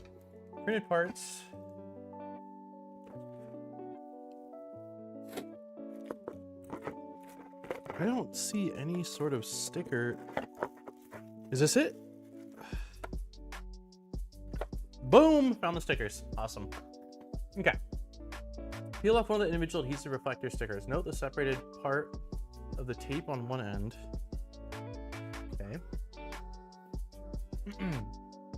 Position the reflector sticker. Strip so that it lines up with one side and both edges of the gutter, and then you also cover neatly on the reflector sticker downwards onto the side of the gutter. Okay.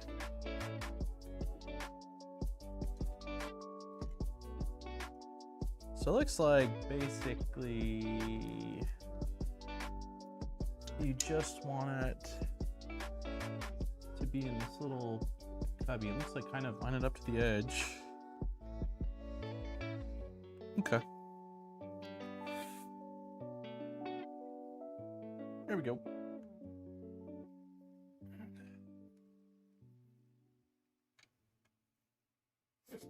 All right, so we are peeling. We are taking longer side. It says to align one end with the edge.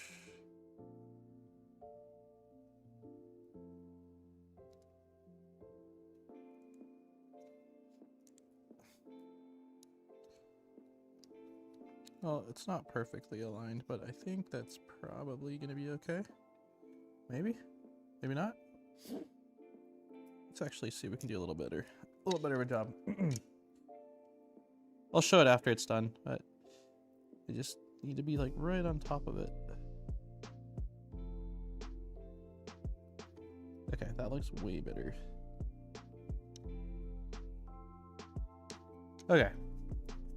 So I think this is just for the lights coming off of the screen, so that way it reflects downward and you can see it on your surface.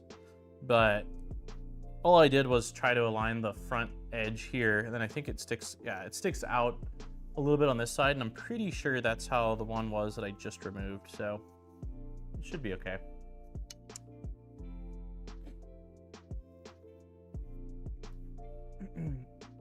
When it's ready. I just use standalone camera, YouTube public. Check out Alex's Discord. He posted about cheapish camera a while ago. Okay, so should be good on the sticker. Next up, carefully slide the LCD into the LCD support, ensuring it snaps under the plastic tabs. Okay. So it looks like, I think like, no, the plastic tabs are on this side. Okay. The screen is going in like this.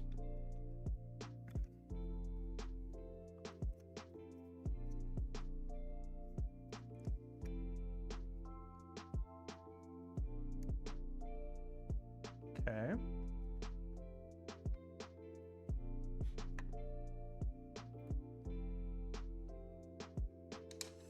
Align this. We're gonna be putting a new screen, aren't we? Like, aren't we gonna be doing a new screen once we switch over to the Core 1? I would think. Unless it's gonna say Mark 4 on it. Okay, carefully slide the LCD and LCD port, ensuring it snaps under the plastic tabs. Line the screw holes. Place LCD cover orientate the picture. Okay. It seems fine. It seems fine to me. Zoom out a little bit too. Okay, for the back and secure the 3 parts together. Okay, so we need self-tappers. So let's get out the holes.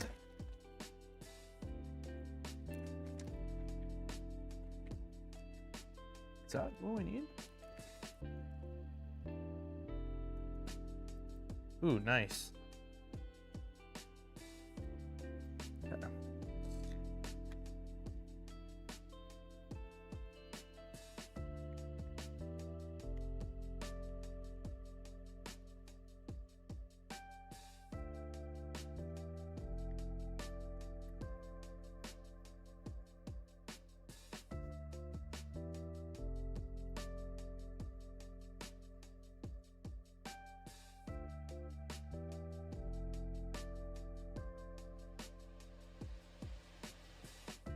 They're still 3D printing pretty much all the parts for Index, right? Like they're using, is it SLS?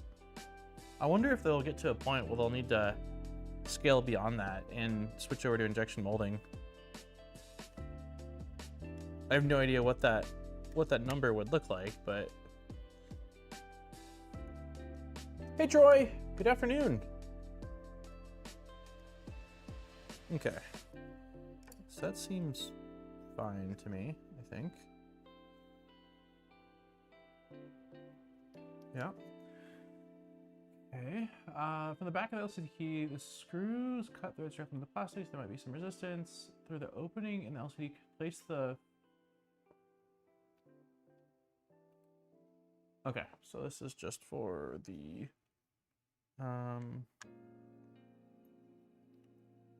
It's just for the... I think we're using... Oh no, we are, okay, so we're using the little grounding standoff, but we are still using the self-tapping screws. So we are using a new screw. Do you need to get this on here? They need SLS for the part job. Oh, interesting. So it's, ooh, that is interesting. I didn't realize that was the case, that it was a requirement for the actual part more so than just them using what they had available to them.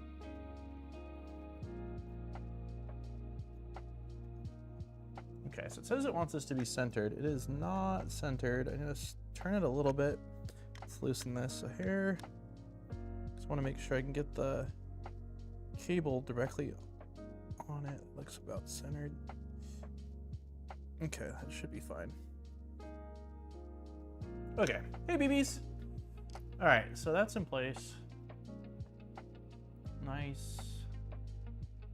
We are going to put our new rotary knob on. Nope, that's our printed one. This is our new one. Okay, it looks like there's so flat side. Looks like it needs to go like this. There we go. It just got in more machines. It's operators they are short on. Got it. Yeah, I imagine that's a pretty... I imagine that like running the machines probably isn't difficult, right? It's more like the post-processing slash like maybe general flow, because I would think it's a lot of rinse and repeating. But understanding what the SLS machines are and sort of how they need to be handled, I could see that requiring some serious training. Okay, so connect the LCD cable. Sweet, so we're just plugging our cables back in and then sliding this guy on place. So let's do that. This guy goes, definitely not a lot of space. Not a lot of slack here.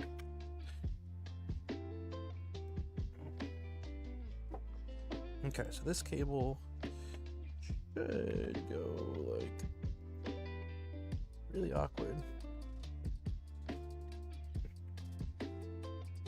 I can't show this, unfortunately. I don't have enough slack. That didn't work.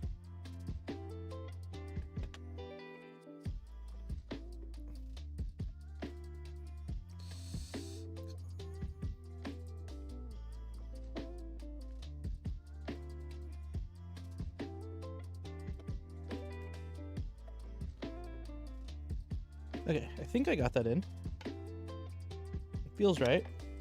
Okay, so I'm pretty sure I got the ribbon cable in, and now the other thing I need is just sliding the ground cable on. Okay, that is in. Sweet. So I think now all that's left is probably getting 2 self-tappers and installing the screen inside the connector. So I did that. Yeah, so now it's just taking the longer. Let's see, attach LCD assembly to the front plate. The screws should fit in the corresponding holes. Tighten up all screws. Okay, cool.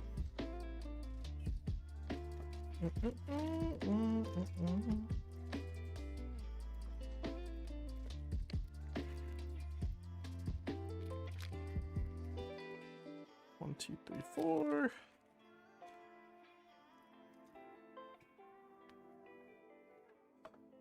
We'll just kind of get these screws started a little bit here. I don't know that I'll be able to. Is there enough space for this big guy? Might need to switch over to the smaller. I assume there's a smaller one of these little Allen key. Let's see.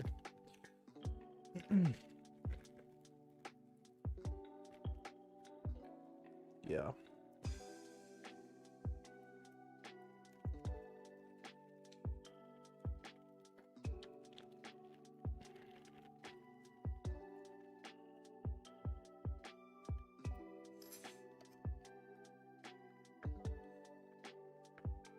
Definitely takes more leverage with this self-tappers. For anyone just hopping in, giveaway link is open. We'll probably do the drawing. I'll probably close up the giveaway link in the next 5 to 10 minutes here, once we get the screen done. So if you want to enter in, do so now.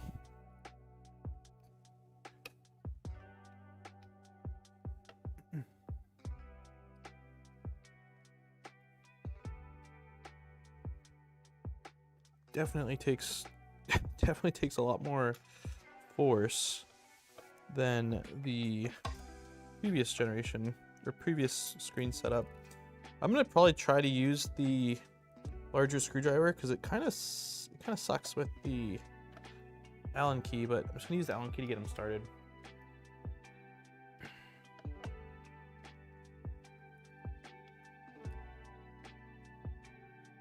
Actually, yeah, I might just need to turn this.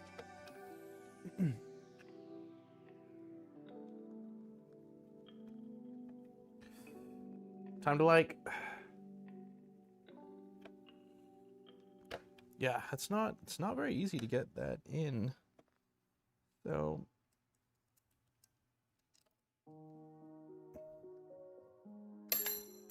it doesn't really want to move. So let's see if I can do this.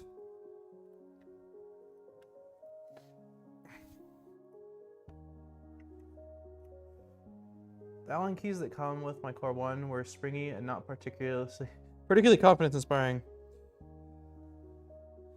Yeah, I'm only using these ones because they're Torx Allen keys, and I don't have any other option. I really like this large handled screwdriver. It's pretty awesome, actually. So yeah, this seems to be the way to go. It's like just enough space to get this in here.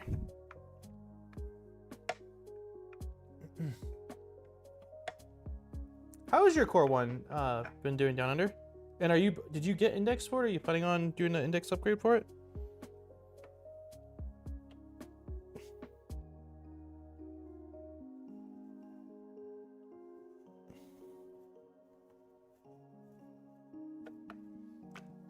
Yeah, it's slow and steady.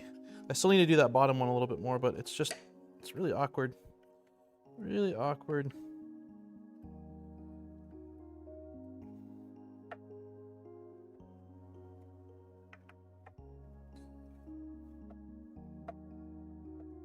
It was a torque limiting Allen key.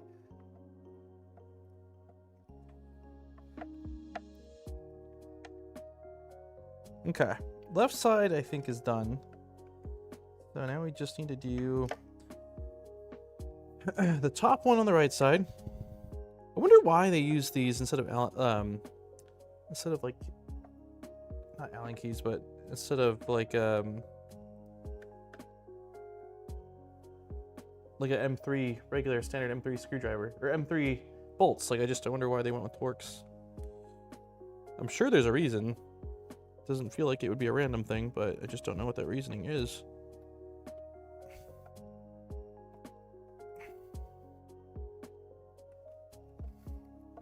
Okay, this one's nearly there too. Okay, top one's done. Bottom one, a little bit more. Once I printed a new side sensor, the issue went away. The QC check missed it. An index coming. Nice. 8 head sounds wild. Okay, so that feels good. This is not, there's no wiggle. So we officially have a new screen, which we're going to be tearing off, I'm sure, once we do the Core 1 upgrade, but that's fine. That's a good question I'm going to ask. Oh, why do they use Torx? You let me know when you get the answer. I'm just curious, like, why they decided to do that instead of maybe they're supposed to be less slippery, like have a less tendency to strip for self-tappers. I don't know. Europe things, more grip and easier to torque. Got it. Yeah, that's probably what it is. Okay, tighten all screws. We did. Attach LCD screen. Yeah, we did. So screen's good. That's good. You will no longer need these parts. All right. Goodbye, my friend. Oop. Piece of it. Goodbye, screen. Goodbye, knob.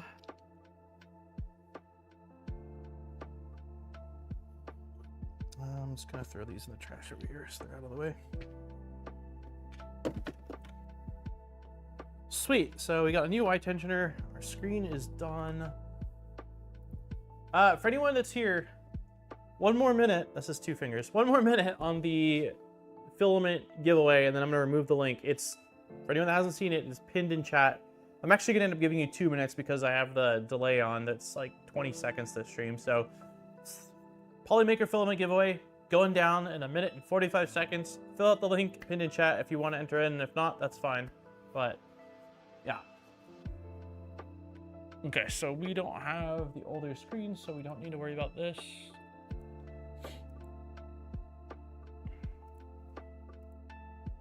So we should be able to skip through this. This is all just old LCD screen.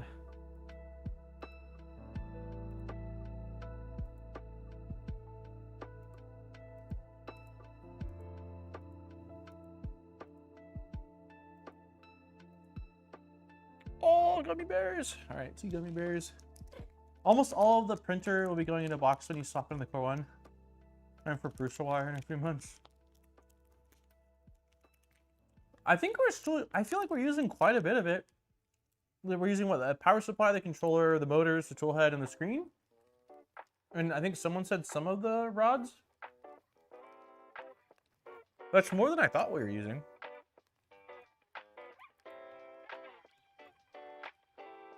Upgrading the next extruder. Extruder slightly different. In that case, please proceed to the dedicated chapter 4B.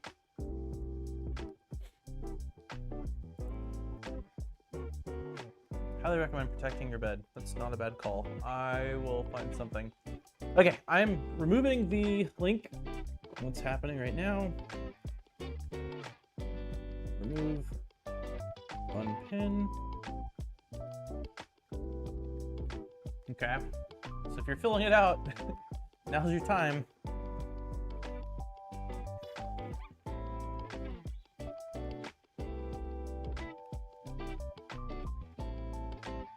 If you have not hit the like button too, you gotta get to 69 likes.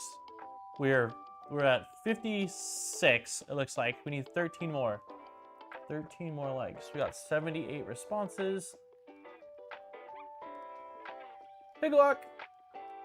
All right, 78 people. That is our final number for this giveaway. Bam.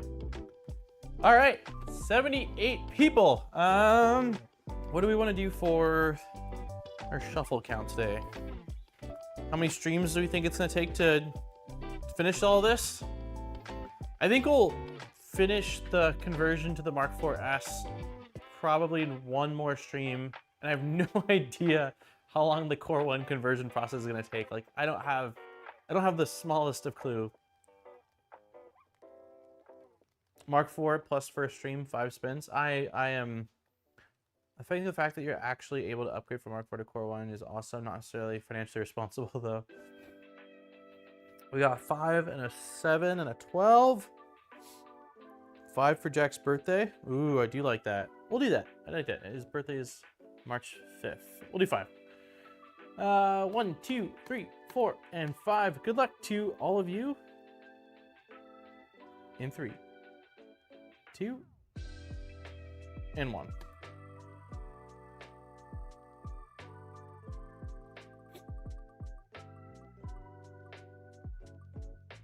Borton Fink Chad, you are a winner. You're definitely, that is a first time winner, unless you're somebody that got a new username.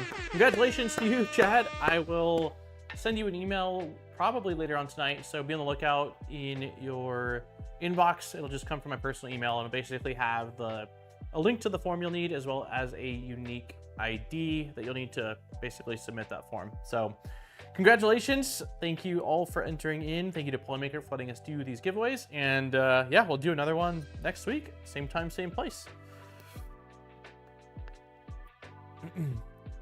Okay. We'll stream for a little bit longer here. We'll at least get like some of the stuff prepped. I don't know when Aaron's taking off for... Normally they go out and play before he goes to his gymnastics, but today they didn't. They went to Costco. So I need something cloth-like. I could probably go with a thin sheet of styrofoam as well. Let's see. Usually I have like a shirt out here that I use for dusting. I'm not seeing anything though. There's really not a lot out here today. Okay.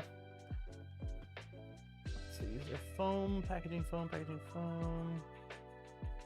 I mean, honestly, let's just do like, this isn't exactly soft, but this would protect the bed. We'll just use this.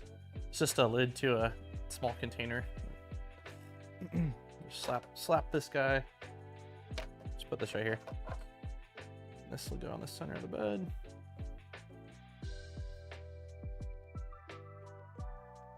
Okay. March 5th. Oh, that's true. That's your wife's birthday? She got the same birthday as Jack?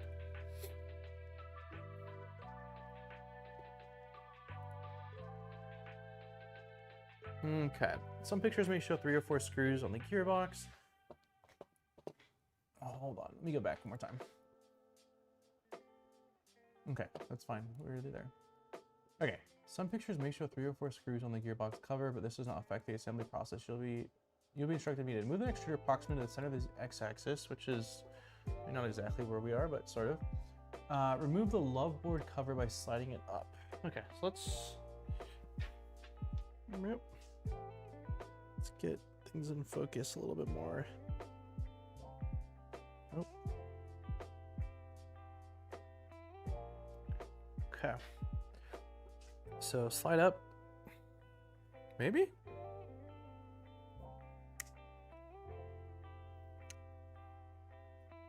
Whoa! All right. Got the cover off. Remove the low board cover by sliding out. Remove the right side of the next shooter. Release and remove the M310 screw. Okay, so we did that.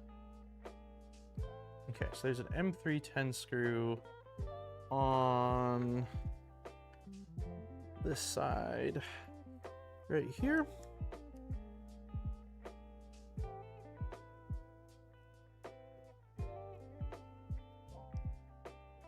Like so. Screwdriver got stuck. Thank you guys. Hey Chad, yeah, absolutely, man. We'll do another sound effect for you. We'll do a Hadougan. Congratulations. Yeah, I'll get you an email later on tonight. I've got tonight, the main goal is to edit my heart out largely. So I'll be at the computer and I'll get you that code. Bruce is telling us don't forget to bring a towel. Prusa is the bringing tally back. Remove the love board cover. Wait, yeah, we did that. Just realized I was watching 3 minutes delayed. Oh no. Yeah, normally I have it on low or ultra low delay, and in this case, that's not the case. I forgot to change it, and I can't swap it once I go live. So there's already like a baked-in 30-second delay, unfortunately. Okay, disconnecting the next shooter cables. Note that there are safety latches on each of the connectors, which must be pushed in. Disconnect all the small connectors from the left side of the board. Okay, so literally every connector needs to get disconnected. So let's swap this guy like that. Oh, wrong cam. Let's go like this. Zoom in a little bit. Okay. So it looks like, I think that this tiny guy in the center is the thing you're supposed to push in, possibly? Or am I wrong? I think that's gotta be it. So we need a really small, either like a small Allen key or, let's see if I go with like a, here. Okay, let's see if this will do it. It's a little awkward to, oh no, I'm wrong. There's a little lever like right here that is what you need to do. So I'm going to attempt to,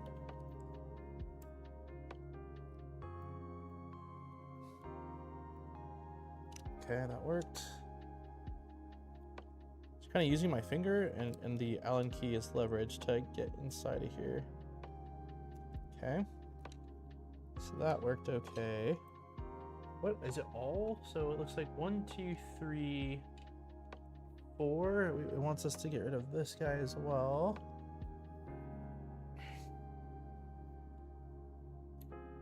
What are these plugs called? I don't think I've really ever seen these before. Yeah, I got it. Thank you. It's a lot easier to get the tab on the outside than the tab on the inside. And she needs to lease on business trip to China. Oh man. Oh, leave, I think, right? She needs to leave. Are you guys gonna do something before like an early birthday thing, or gonna wait till she gets back? All right, so those are done. Disconnect a small connectors on the left side of the board. So I disconnected all of them except for the larger one. There's a bigger one that I didn't touch. And then it wants us to disconnect the one on the top as well. So this one should be easy, I think. I'll just press it in with this. Oh, there we go. Okay. And then there's also 2 cables on the right side, right here.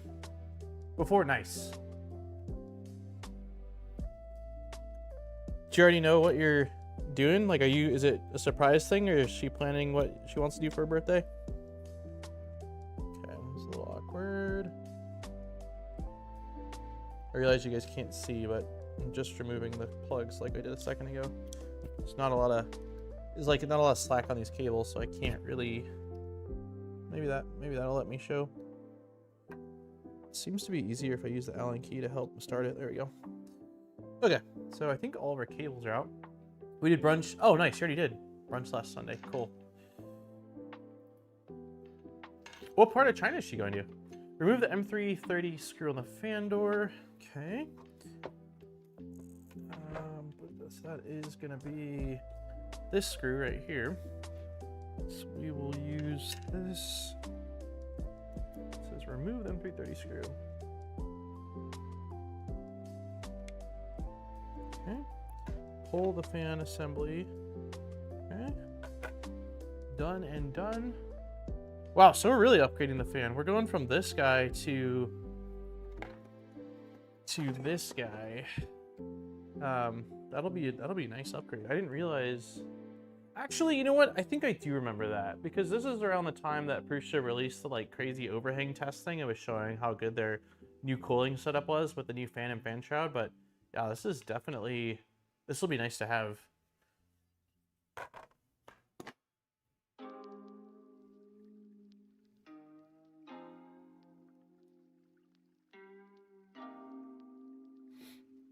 Okay. Remove the cables. Yeah, we did that. We did that.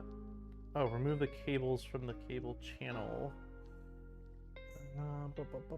So there's just really tough to kind of show, but there's a little, it's like a wire channel running down here. A little bit tricky to.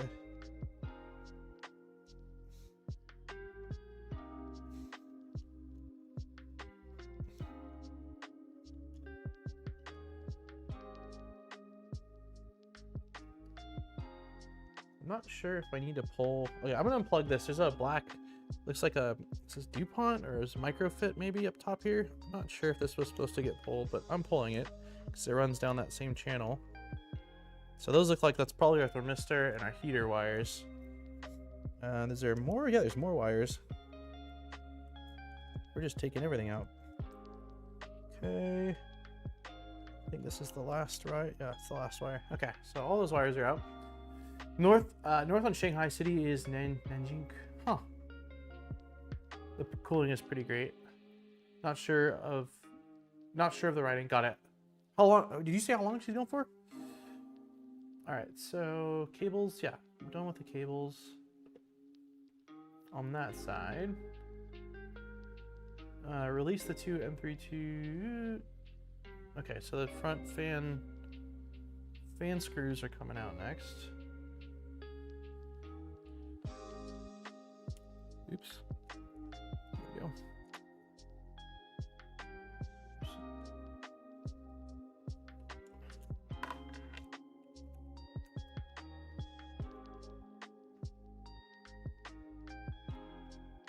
The Prusa connector looks kind of like a Molex CLK. Wait, ClickMate? Okay. Yeah, I've never seen these before. I kind of like them. I have no idea what crimping. Oh, crimping for them looks awful, actually. I mean, maybe it's not, but it kind of looks rough. But yeah, the lever is really nice. Okay, so that's that. Release, loosen both thumb screws. Okay. Loosen both. Yeah.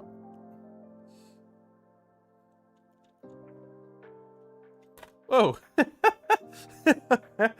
Well, we shot out our heater block, so that's out. Neat. Pull the hot end assembly out. I didn't even get a chance to. It ejected itself. All right. Now what? Loosen the M310s. Okay, so these three screws right here.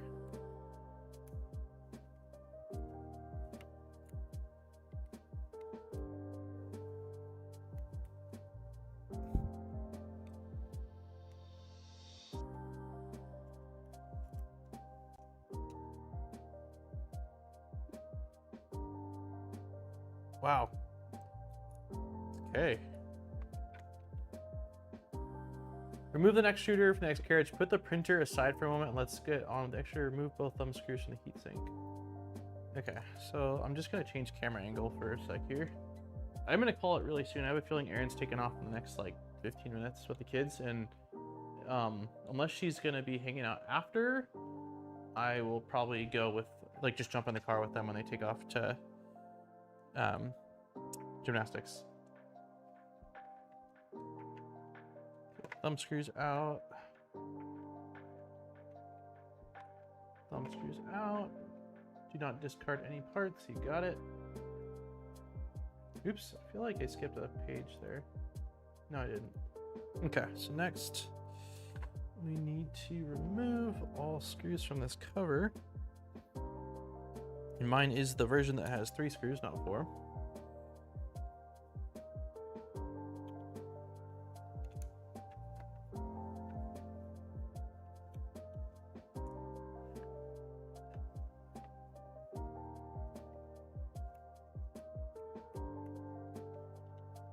Let's see. There are 2 variants of the gearbox, one with 3, one with 4. Yep. The following procedure must be carried out with the extreme care. No part of the gearbox itself should be removed. If any part of the assembly becomes loose, please counter sport. Release the screws and release and remove the screws. Hold the PG ring to prevent it from sliding out. Some versions of the printer have 3, so I'm extremely careful. Okay. Warning, hazard, danger. Okay.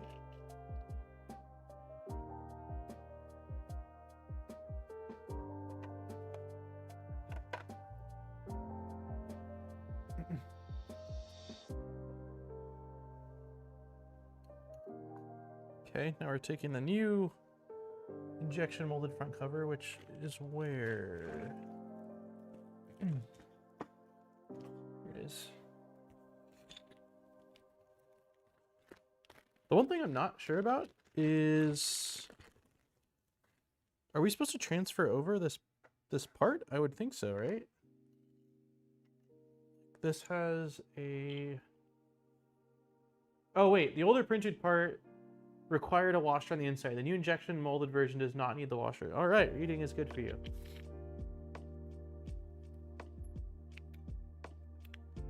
Okay, so take this out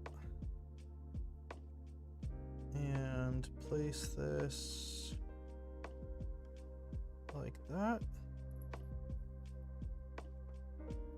and secure this in place.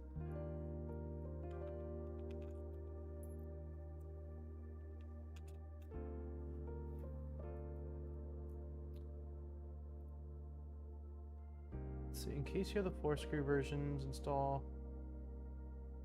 Do not over tighten. The screws will be completely tightened during the self-test in the final chapter. Okay. So we will just tighten these down, but not over tighten them.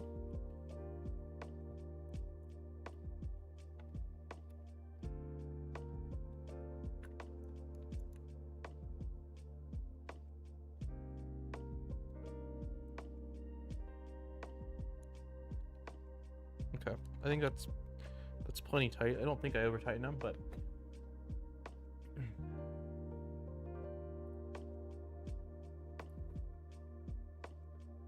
okay, so here's that new fan part. For the following steps, please prepare the fan holder, which is heatsink spacer. Okay, so printed parts. This is the fan holder. That's that part that I saw that I said I'm not really sure about this guy. Then we need a printed part that looks like... I don't see anything like that in here. Must be in the other bag. Yep.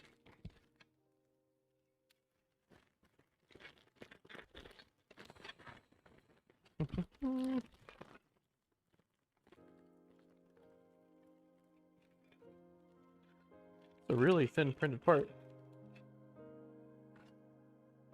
Okay, we got this. I mean, look at all this is. It's hard to even show, but like it is very thin. I mean, at the widest point, maybe a couple millimeters. At the thinnest point, a millimeter. It's really, really thin. Okay, so we have the spacer, and then we need M312 screws. I think I'm gonna call it here, because I think Erin's probably trying to get ready, and I hear Landon crying, and since she's home and not already out, she might need some help. So I'm gonna end it here. We will be finishing this next week, the MK4S upgrade. So the plan, like the game plan will be, we'll finish that. So the next shooter stuff, electronic stuff, run through like a test print, or at least get a test print started. And then the following week is when we'll actually start just tearing this thing down and building the core one. So yeah, we'll definitely get this finished up next week. I'll probably do a run through of the steps just so that way I know what I'm looking at. Or know what I'm looking at, but like I'm a little bit familiar with it. Even though there really wasn't anything that was that confusing, the most difficult part was self-tapping screws with a Torx screwdriver and getting, like, I had a little bit too much tension with my belt on the Y, but like really, really minor stuff. So next week we will get this first step done, and then once that happens and we tear it down, that's when I'm really excited to start converting this thing from Bedslinger to Core XY. And I realize, you know, that it's not going to be using a ton of the parts. I'm aware, but still, like, I didn't need, the big thing for me was like I didn't need a Mark IV and Core 1 like space is an issue, right? So for me, it's like, no, the Mark IV is not really getting a whole lot of love just because, mostly because I had the MMU3 attached to it, was like, I don't have space for this right now. But having it enclosed and sort of compact in a Core 1, like I will be able to actually get a lot more use out of it, which I'm excited about. And it'll be awesome to have it ready and rock and rolling in preparation for whenever Index is available, you know, for install on this guy. So I am looking forward to it. I hope you guys all have a wonderful rest of your days, a wonderful week. I will catch you guys next week. And the game plan is Saturday. There will be a video out. It is a long video. I keep trying to not make long videos, but it's like 33 minutes, which is insane. But it's on 3D scanning. It's on the 3D scanner I've been testing out and all the things I've learned around it. It's definitely like, it's a pretty technical video, I would say, and kind of goes into the weeds on certain things. So if you're not interested in 3D scanning or like actively wanting to know about it, it might be a bit like much, but with how it's been months of me playing around with it, like I felt like it needed to include it all. I felt like it's going to be valuable for somebody. So hopefully it's an interesting video. And yeah, that's just stay tuned. Saturday.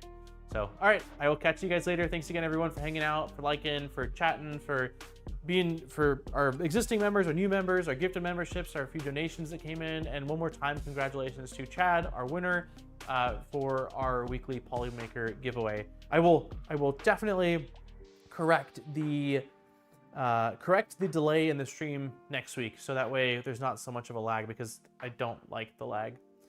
All right, catch y'all later. Bye.